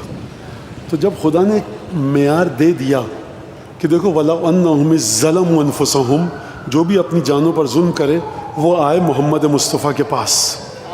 تو آدم کہہ رہے ہیں میں نے ظلم کیا, تو اب آدم کو خدا کس کے پاس بھیجیں گے؟ خدا کس کے پاس بھیجے گا؟ ربنا ظلمنا انفسنا, پروردگار ہم نے, میں نے اور حوا نے, ہم نے اپنی جانوں پر ظلم کیا. وَإِن لَمْ تَغْفِرْ لَنَا وَتَرْحَمْنَا, اگر تو نے ہمارے گناہ کو, غلطی کو معاف نہیں کیا اور ہم پر رحم نہیں کیا تو ہم خاسرین, گھاٹا اٹھانے والوں میں سے ہو جائیں گے. آسان ہے. مارکے کی آیت اب آ رہی ہے, خداوند تبارک و تعالیٰ نے عجیب آیت بھی کی. فَتَلَقَّى آدَمَ مِن رَبِّهِ كَلِمَاتٍ فَتَابَ عَلَيْهِ إِنَّهُ هُوَ التَّوَّابُ الرَّحِيمُ. اب جب آدم نے یہ دعا کی نا, پروردگار میں تیرا ناکام بندہ, میں تیرا ناکارہ بندہ, غلطی میری ہے. جب بھی گناہ کرے انسان شیطان کی طرح نہ کرے, آدم کی طرح غلطی کرے. گناہ کو, غلطی کو اپنی ذات سے نسبت دے. پروردگار ہم نے اپنی جانوں پر ظلم کیا, اگر تو نے ہم پر اپنی رحمت کی بارش نہ برسائی اور ہمارے گناہوں کو معاف نہ کیا, ہماری خطا کو معاف نہ کیا, تو ہم گھاٹا اٹھانے والوں میں سے ہو جائیں گے. جیسے ہی شرمندگی کے آثار دل میں آئے, رحمت الہی کا دریا ٹھاٹے مارنے لگا. فَتَلَقَّى آدَمَ مِن رَبِّهِ كَلِمَاتٍ, صلی اللہ علیہ امیر المؤمنین. فَتَلَقَّى آدَمَ مِن رَبِّهِ كَلِمَاتٍ. ادھر دل میں شرمندگی کے جذبات آئے, ادھر قرآن نے فرمایا آدم نے تلقی کیا کچھ کلمات کو خدا سے. تلقی کا مطلب کیا ہوتا ہے؟ تلقی کا مطلب ہوتا ہے میں اس وقت القاء کر رہا ہوں, آپ تلقی کر رہے ہیں. میں آپ کو یہ چیز دے رہا ہوں, آپ لے رہے ہیں. القاء ہے باب افعال سے, تلقی ہے باب تفعل سے. یہاں پر میں آپ کو دے رہا ہوں, آپ وصول کر رہے ہیں. تلقی, تلقی کا مطلب یہ نہیں ہے سیکھنا, وہاں عرب تعلم کا لفظ استعمال کرتا ہے.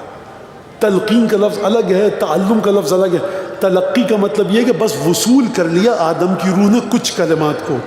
جیسے ہی وصول کیا خدا نے فرمایا فتاب علیہ, ادھر آدم نے ان کلمات کو اپنی روح پر منتقل کیا, ادھر خدا نے توبہ قبول کی. فتلقى آدم من ربه کلمات فتاب علیہ, خدا نے توبہ کو قبول کیا. انہ هو التواب الرحیم, خدا ہی ہے جو بہت توبہ قبول کرتا ہے اور جو بہت رحیم ہے. پروردگار میرا ایک سوال ہے تجھ سے, اگر تو ہی بہت زیادہ توبہ کو قبول کرتا ہے, تجھ سے زیادہ کوئی توبہ قبول نہیں کرتا, تجھ سے زیادہ کون توبہ قبول کرے گا؟ تو ہر گناہ گار کی توبہ قبول کر لیتا ہے, تو ہر گناہ گار کی توبہ کو قبول کرتا ہے, تو کبھی اپنے بندے کو نا امید نہیں کرتا. ہاں یہ ہے کہ بندہ کس کی چوکھٹ پر آ کر دعا مانگے, کس کی چوکھٹ پر آ کر استغفار کرے. پروردگار تو بہت زیادہ توبہ کو قبول کرتا ہے, الرحیم, تو رحیم بھی ہے. اچھا میرا ایک سوال ہے, پروردگار اگر تو اتنا تواب و رحیم تھا تو آدم کو یہ کلمات دینے کی ضرورت کیا تھی؟ ان کلمات کی پہلی خصوصیت یہ کہ ادھر روح میں یہ کلمات آئے، ادھر تم مقام توبہ پر آ گئے. یہ بات ہے کہ نہیں ہے بھائی؟ آیت میں کہا کہ جب ہم نے آدم کو کلمات دی، آدم نے تسبیح دے کہا استغفر اللہ ربی واتوب الیہ، جیسے ہی فتلقى آدم من ربہ کلمات، عربی میں تلقى یعنی لیا ان کلمات کو، جیسے لیا فتاب علیہ، یہاں فا کا مطلب بلا فاصلہ، یعنی جیسے ہی یہ کلمات روح آدم پر منعکس ہوئے، جیسے ہی نفس آدم پر ان کلمات کی تصویر ابھری، اسی وقت خدا نے توبہ قبول کی. اب استغفار کی ضرورت نہیں تھی، اور تواب رحیم خدا ہے. پروردگار اگر تو تواب رحیم ہے تو کلمات کو وسیلہ کیوں بنایا؟ شاید جواب یہ آئے کہ ان آیات کو پڑھ کر شاید کوئی وسیلے کا منکر وسیلے کو مان لے. پر محمد والے محمد صلوات.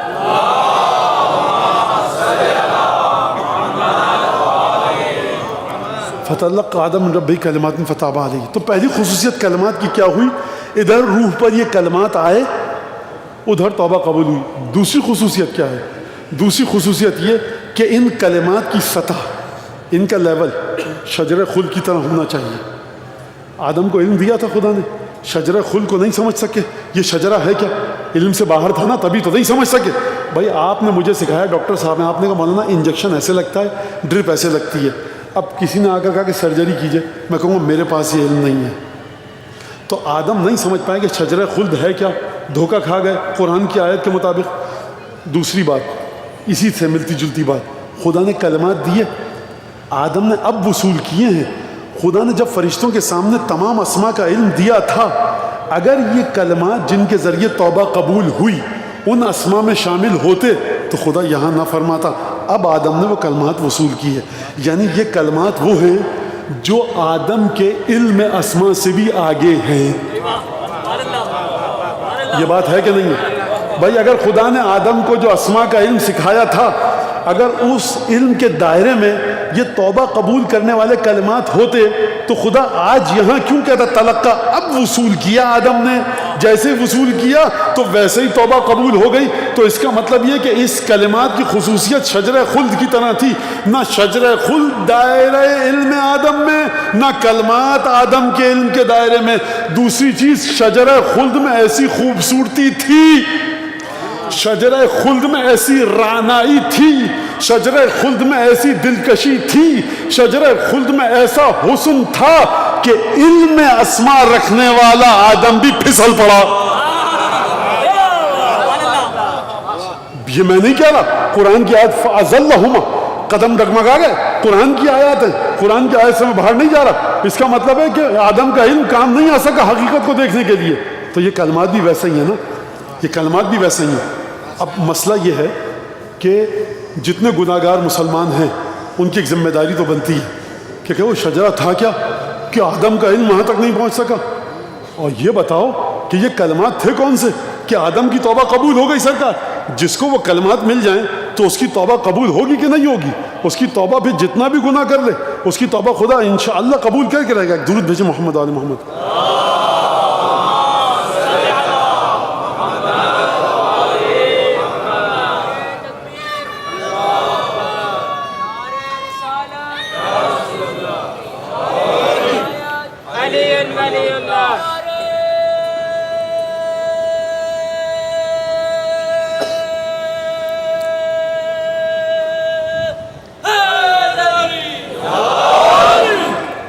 تو سیدھی سی بات ہے کہ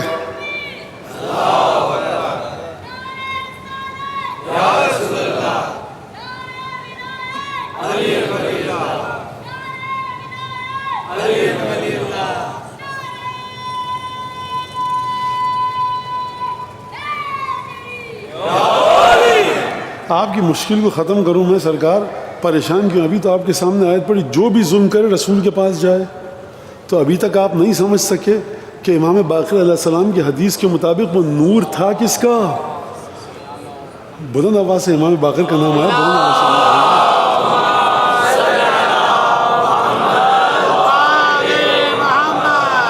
سے. جا کر دیکھیے روایت میں کہ جناب نوح کی کشتی کن ناموں کی بدولت چلی.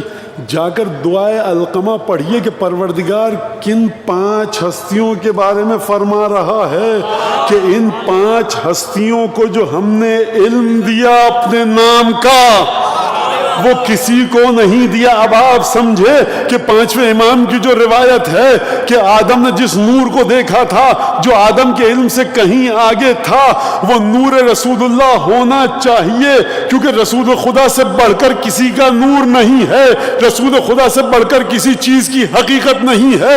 تبھی تو حکم دیا جو ظلم کرے اپنی جان پر وہ رسول کے پاس آئے. تو اس کا مطلب ہے کہ رسول تھے, اور اگر رسول تھے تو علماء اسلام کا متفقہ فیصلہ ہے کہ رسول خدا نے علی, فاطمہ, حسن, حسین کے بارے میں فرمایا انہم منی وانا منہم. جہاں میں تھا یہ وہاں تھے, جہاں یہ تھے وہاں میں تھا. تو اب آپ کی سمجھ میں آیا کہ کن کا نور آدم کے علم سے ماورا تھا. اب آپ کی سمجھ میں آیا کہ کون سی ہستیاں ہیں کہ آدم کو سکھایا گیا علم ان کے وجود کا احاطہ نہیں کر سکتا.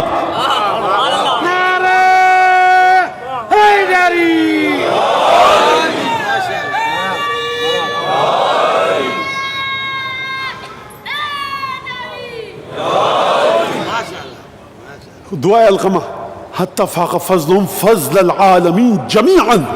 پروردگار تجھے واسطہ دیتا ہوں محمد مصطفیٰ تیرے نبی کا, تجھے واسطہ دیتا ہوں علی مرتضیٰ امیر المومنین کا, تجھے واسطہ دیتا ہوں فاطمہ زہرا سیدہ نساء عالمین کا, تجھے واسطہ دیتا ہوں حسن اور حسین کا.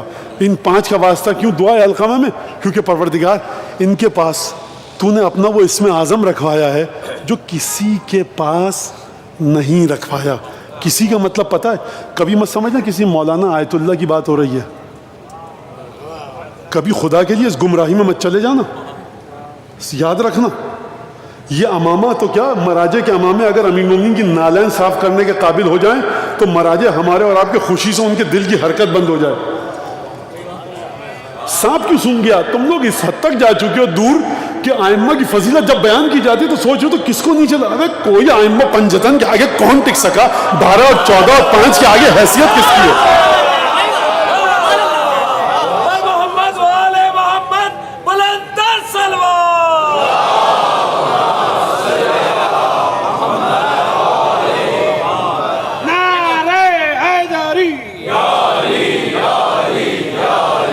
شیخ جعفر کاشف الغطا مہدی بحر العلوم, شیخ جعفر کاشف الغطا شاگرد سید مہدی بحر العلوم استاد, 250 سال پہلے انتقال ہو گیا. اب ظاہر سی بات ہے یہ دونوں ہستیاں لوگوں نے دیکھا درس کے بعد مہدی بحر العلوم نکلے درس دے کر, سید مہدی بحر العلوم یہ لقب امیر المومنین کی جانب سے خواب میں آ کر دیا تھا.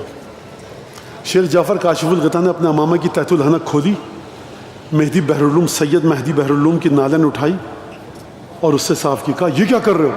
کہا اگر تمہیں پتا ہوتا مہدی بحر العلوم کون ہے تو تم مجھ سے سوال نہیں کرتے. مہدی بحر العلوم کی حیثیت کیا ہے پنجتن کے سامنے؟ لہٰذا سمجھیں ہمارے بچے, جب مثال دی جاتی ہے تو اپنے علماء پر, مراجع پر, مجتہدین فقہا پر مت رکا کرو. یہاں جناب موسیٰ اور عیسیٰ کہاں؟ آپ مراجع کی بات کر رہے ہیں. خداوند تبارک و تعالیٰ امام باقر علیہ السلام دعا علقمہ میں فرما رہے ہیں حتی فاق فضلهم فضل العالمین جمیعاً. جب ائمہ کا مقابلہ ہوتا ہے نا تو آدم سے لے کر عیسیٰ تک سے ہوتا ہے. یہ کتابیں پڑھ کے رٹنے والے مولویوں سے نہیں ہوتا, یہ رٹ کر حافظوں سے نہیں ہوتا, یہ توضیح المسائل دیکھ کے مسئلہ بتانے والے مولویوں سے نہیں ہے. یاد رکھیں میرے بچے, میری عمر کے لوگ جانتے ہیں, بچوں کو یہ بات سمجھاؤ کہ جب اہل بیت کی بات ہے نحن اہل البیت لا یقاس بنا احد.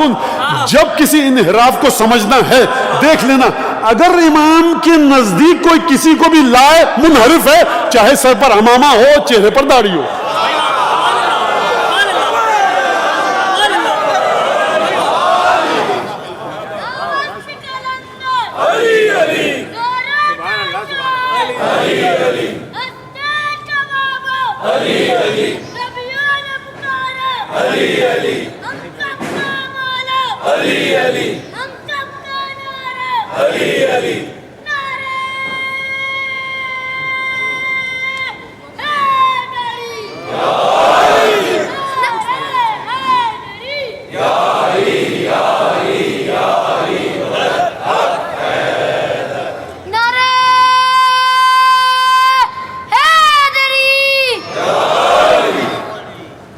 یہ توہین نہیں کر رہا میں علماء کی مراجی کے اپنے، ان کی وجہ سے ہم تک حدیثیں پہنچی. آپ ان کو ان کی حد سے مت بڑھائیے، ان سے جا کر پوچھیے یہ اپنے بارے میں کیا کہتے ہیں. شیخ انصاری سے کسی نے کہا آیت اللہ العظمی شیخ انصاری، یہ جو میں شیخ انصاری نام لے رہا ہوں نا، جتنے مراجع آپ کی زندگی میں گزرے ہیں آپ نے تقلید کی ہے، یا آپ کے والدین نے یا آپ کے دادا نے نانا نے بزرگوں نے تقلید کی ہے، وہ تمام کے تمام مراجع شیخ انصاری کی قبا کی بائیں جیب میں آ جائیں گے. شیخ انصاری کو معمولی آدمی مت سمجھنا. چہل حدیث میں جا کر دیکھیے صاحب چہل حدیث نے کیا کہا، جامع علم و عمل و تقوی و فضیلت شیخ انصاری. یعنی واقعاً لیکن شیخ انصاری امیر المومنین کے صحن میں دفن ہوئے. جب خورشید امامت ہو تو شیخ انصاری کی کیا دال گلے گی صاحب. کسی کو یاد بھی نہیں رہتا کہ شیخ انصاری نجف میں دفن بھی ہیں کہ نہیں ہیں.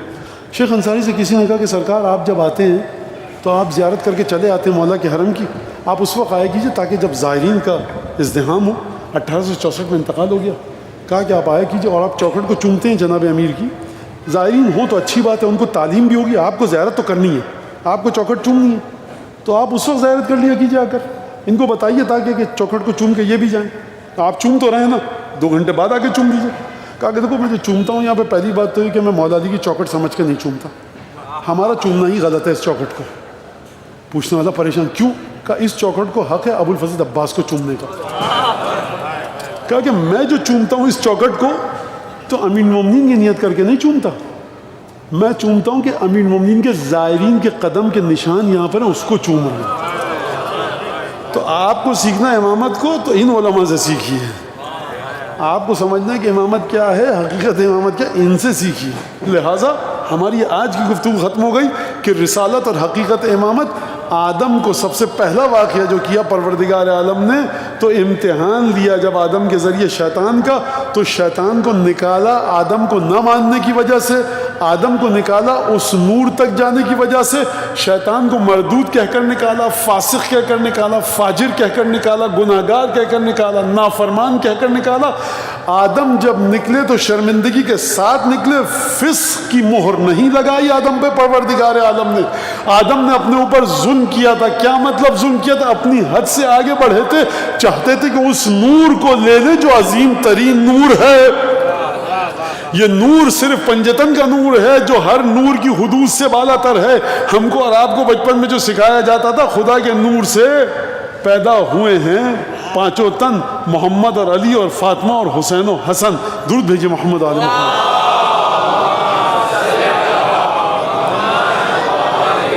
ایک دفعہ اور درود بھیجیے محمد عالم.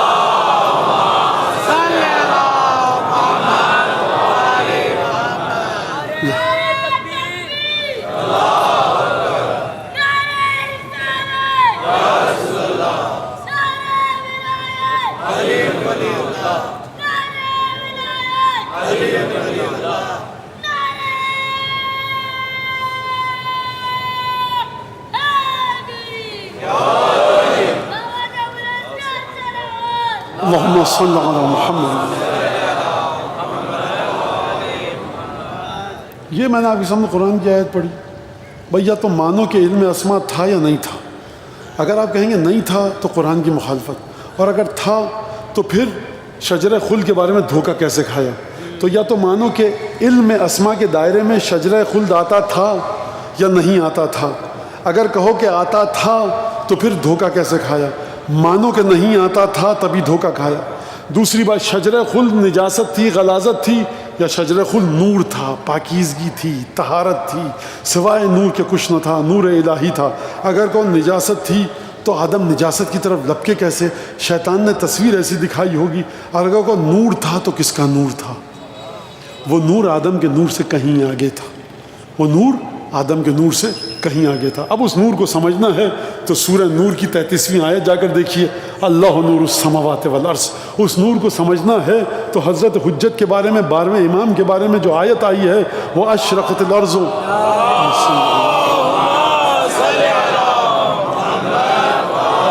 وَأَشْرَقَتِ الْأَرْضُ بِنُورِ رَبِّهَا. زمین اپنے پروردگار اپنے رب کے نور سے جگمگا جائے گی. تو اس نور کو وہاں جا کر سمجھیے. تو سرکار یہ نور عجیب نور ہے. یہ نور اہل بیت کا اور سید الشہداء مدینے کا نور مدینے سے نکل کر جا رہا. پہلی محرم ہے آج. اور مجلس یعنی اب تو دوسری کی شب لگ چکی ہے، سید الشہداء کی رخصت پڑھی جاتی ہے کہ سید الشہداء مدینے سے نکلے. عجیب انداز ہے کہ جب بلایا گیا دارالامارہ میں بیعت کے لیے،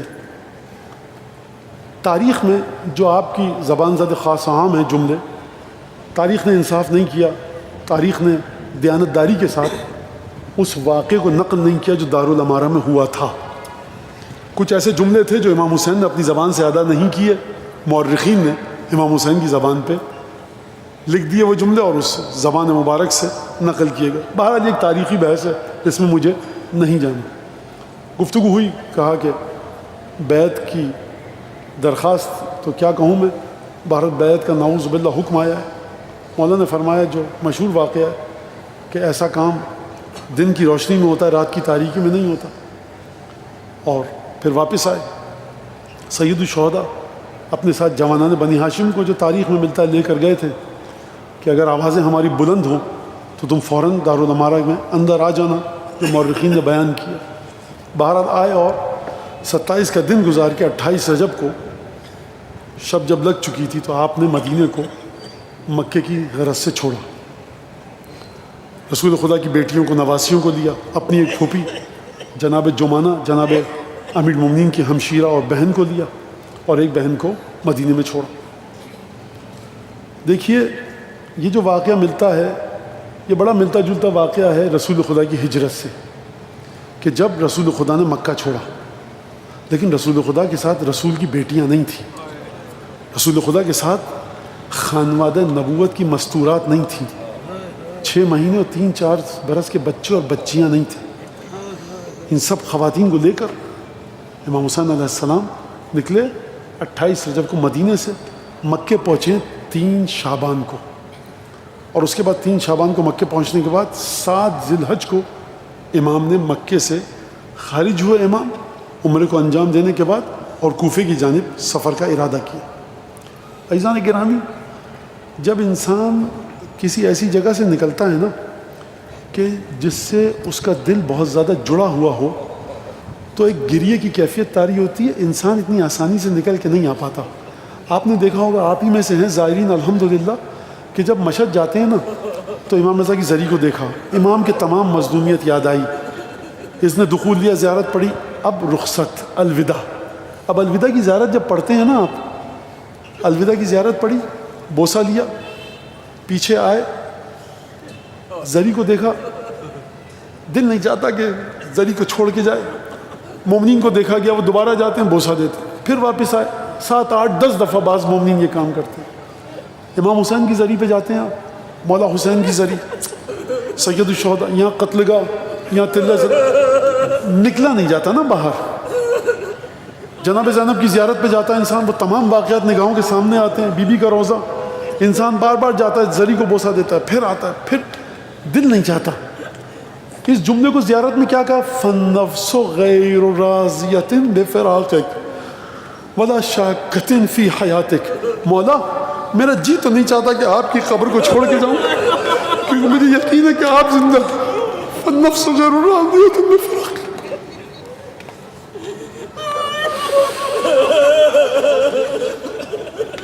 فالنفس غیر راضیۃ بفراقک فالنفس غیر راضیۃ بفراقک صلی اللہ علیہ وسلم. آپ کی یہ حالت ہو رہی ہے جملے سن کر نا. مجھے بتائیے، جب جناب زینب نے جناب سیدہ کے گھر کی ڈیوڑی سے باہر قدم رکھا ہوگا، مولا حسین نے جب کہا ہوگا کہ بہن زینب ناقہ تیار ہے آ جاؤ، تو بی بی نے کس طرح سے نگاہ ڈالی ہوگی؟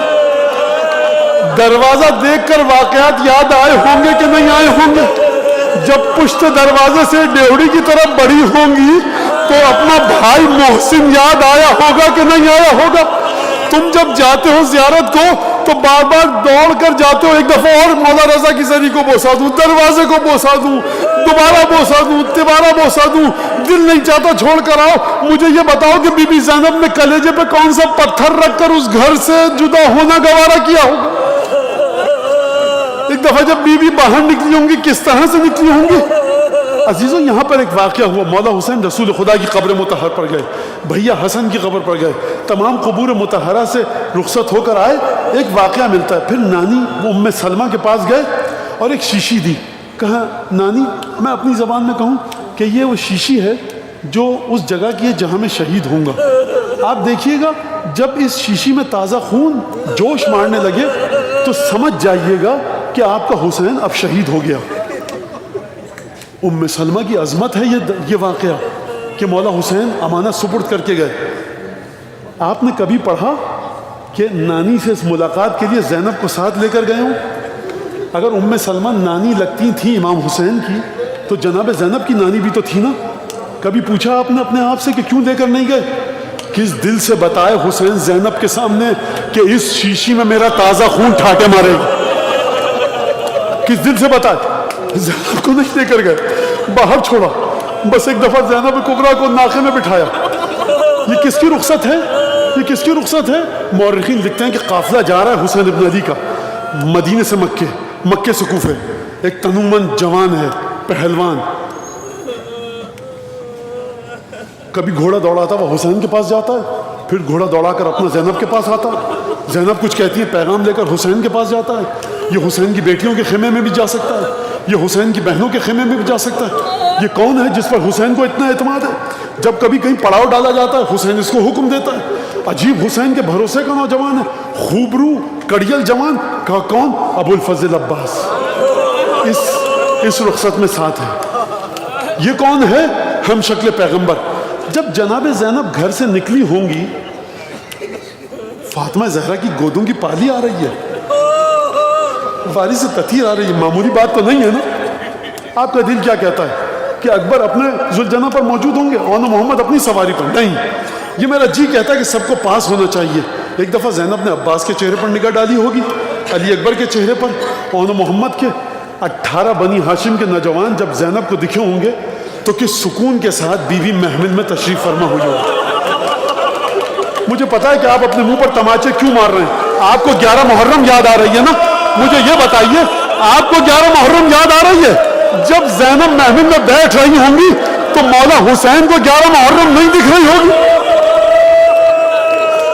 بس ایک دفعہ انیس نے عجیب بن دیا, فرزند پیغمبر کا مدینے سے سفر ہے, گل چاک گرے بڑھ ہے, صبا خاک بسر ہے, سادات کی بستی کے اجڑنے کی خبر ہے. درپیش ہے وہ غم کہ جہاں زیر و زبر ہے, گلو صفت غنچہ کمر بستہ کھڑے ہیں, سب صورت گلدستے کی طرح سب ایک جگہ کھڑے.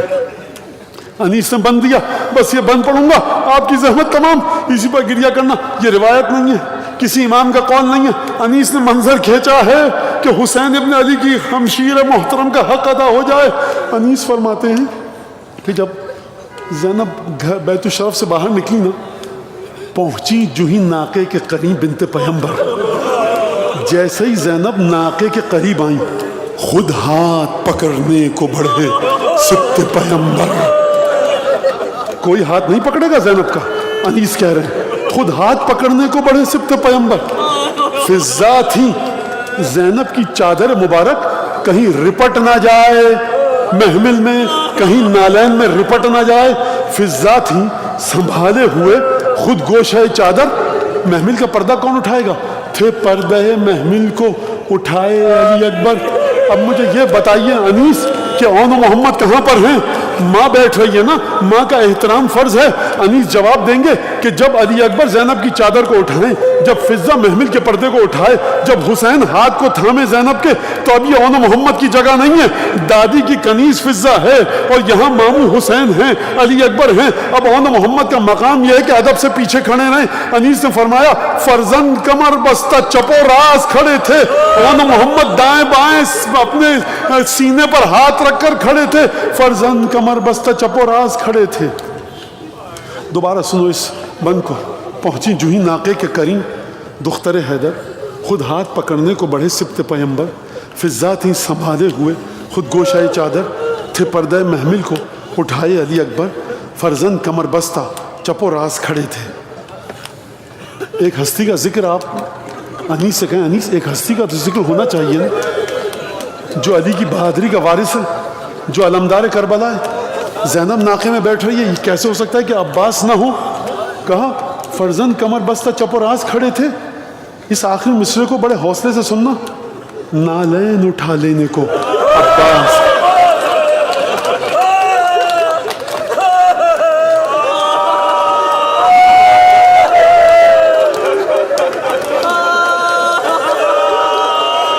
نالین اٹھا لینے کو عباس کھڑے تھے. میں کہوں گا بی بی یہ مدینے کی رخصت تھی. میری بی بی جب 11 محرم کی صبح قتل گاہ سے آپ روانہ ہوگی تو نہ عباس ہوں گے نہ علی اکبر ہوں گے. ہاں بھائیوں کے لاشیں ہوں گے، سینوں میں سنانیں ہوں گی، گلوں میں تیر ہوں گے. میری شہزادی رسن بستہ رسول کی بیٹی کس طرح سے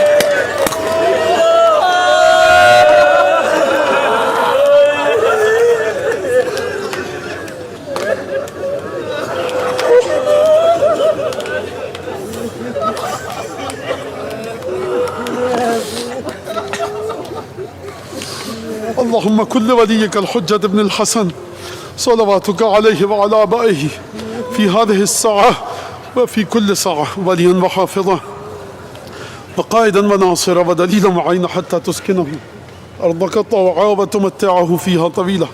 پالنے والے تجھے قسم دیتے ہیں فاطمہ زہرا کی مظلومیت کی، ہماری سزاداری کو چہردہ معصومین کی بارگاہ میں خصوصاً امام زمانے کی بارگاہ میں قبول مقبول فرما.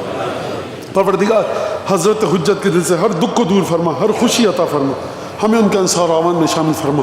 اللہم بحق محمد وآل محمد علیک صلی علی محمد وآل محمد وعجل فرجہم واہلک عدوہم من الجن والانس من الاولین والآخرین واکفنا ما ہمنا وارزقنا العافیہ وارزقنا وطول اعمارنا مع الصحة والسلامة في الجسم والروح. ربنا تقبل منا انك انت السميع العليم وتب علينا انك انت التواب الرحيم.